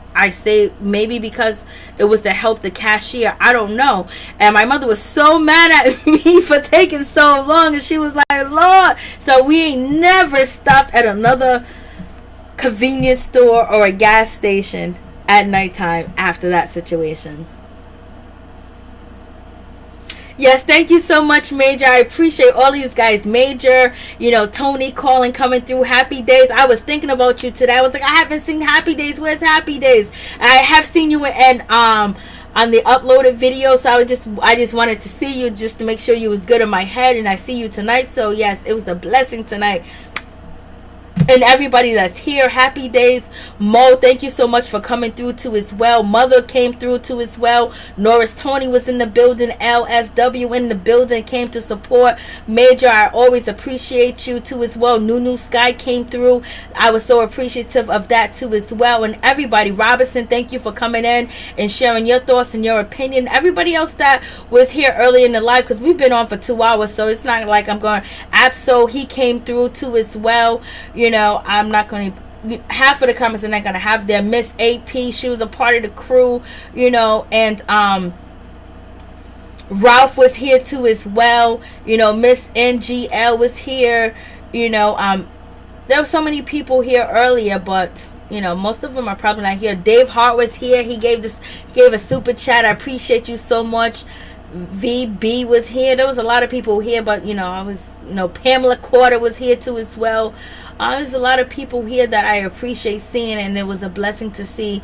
It was a blessing to have your support. It was a blessing to have all these guys come through. Jennifer Miller, Barrett, Teresa. It was a lot of people that came through that, it was good to see y'all, and y'all still kicking. We still kicking, y'all. We still kicking. We still doing this damn thing. So thank you, and blessings to you and your family. Keep your head up. Stay positive. And just deal with the shit that you got to deal with. Take it one day at a mother effing time. Peace and love, y'all.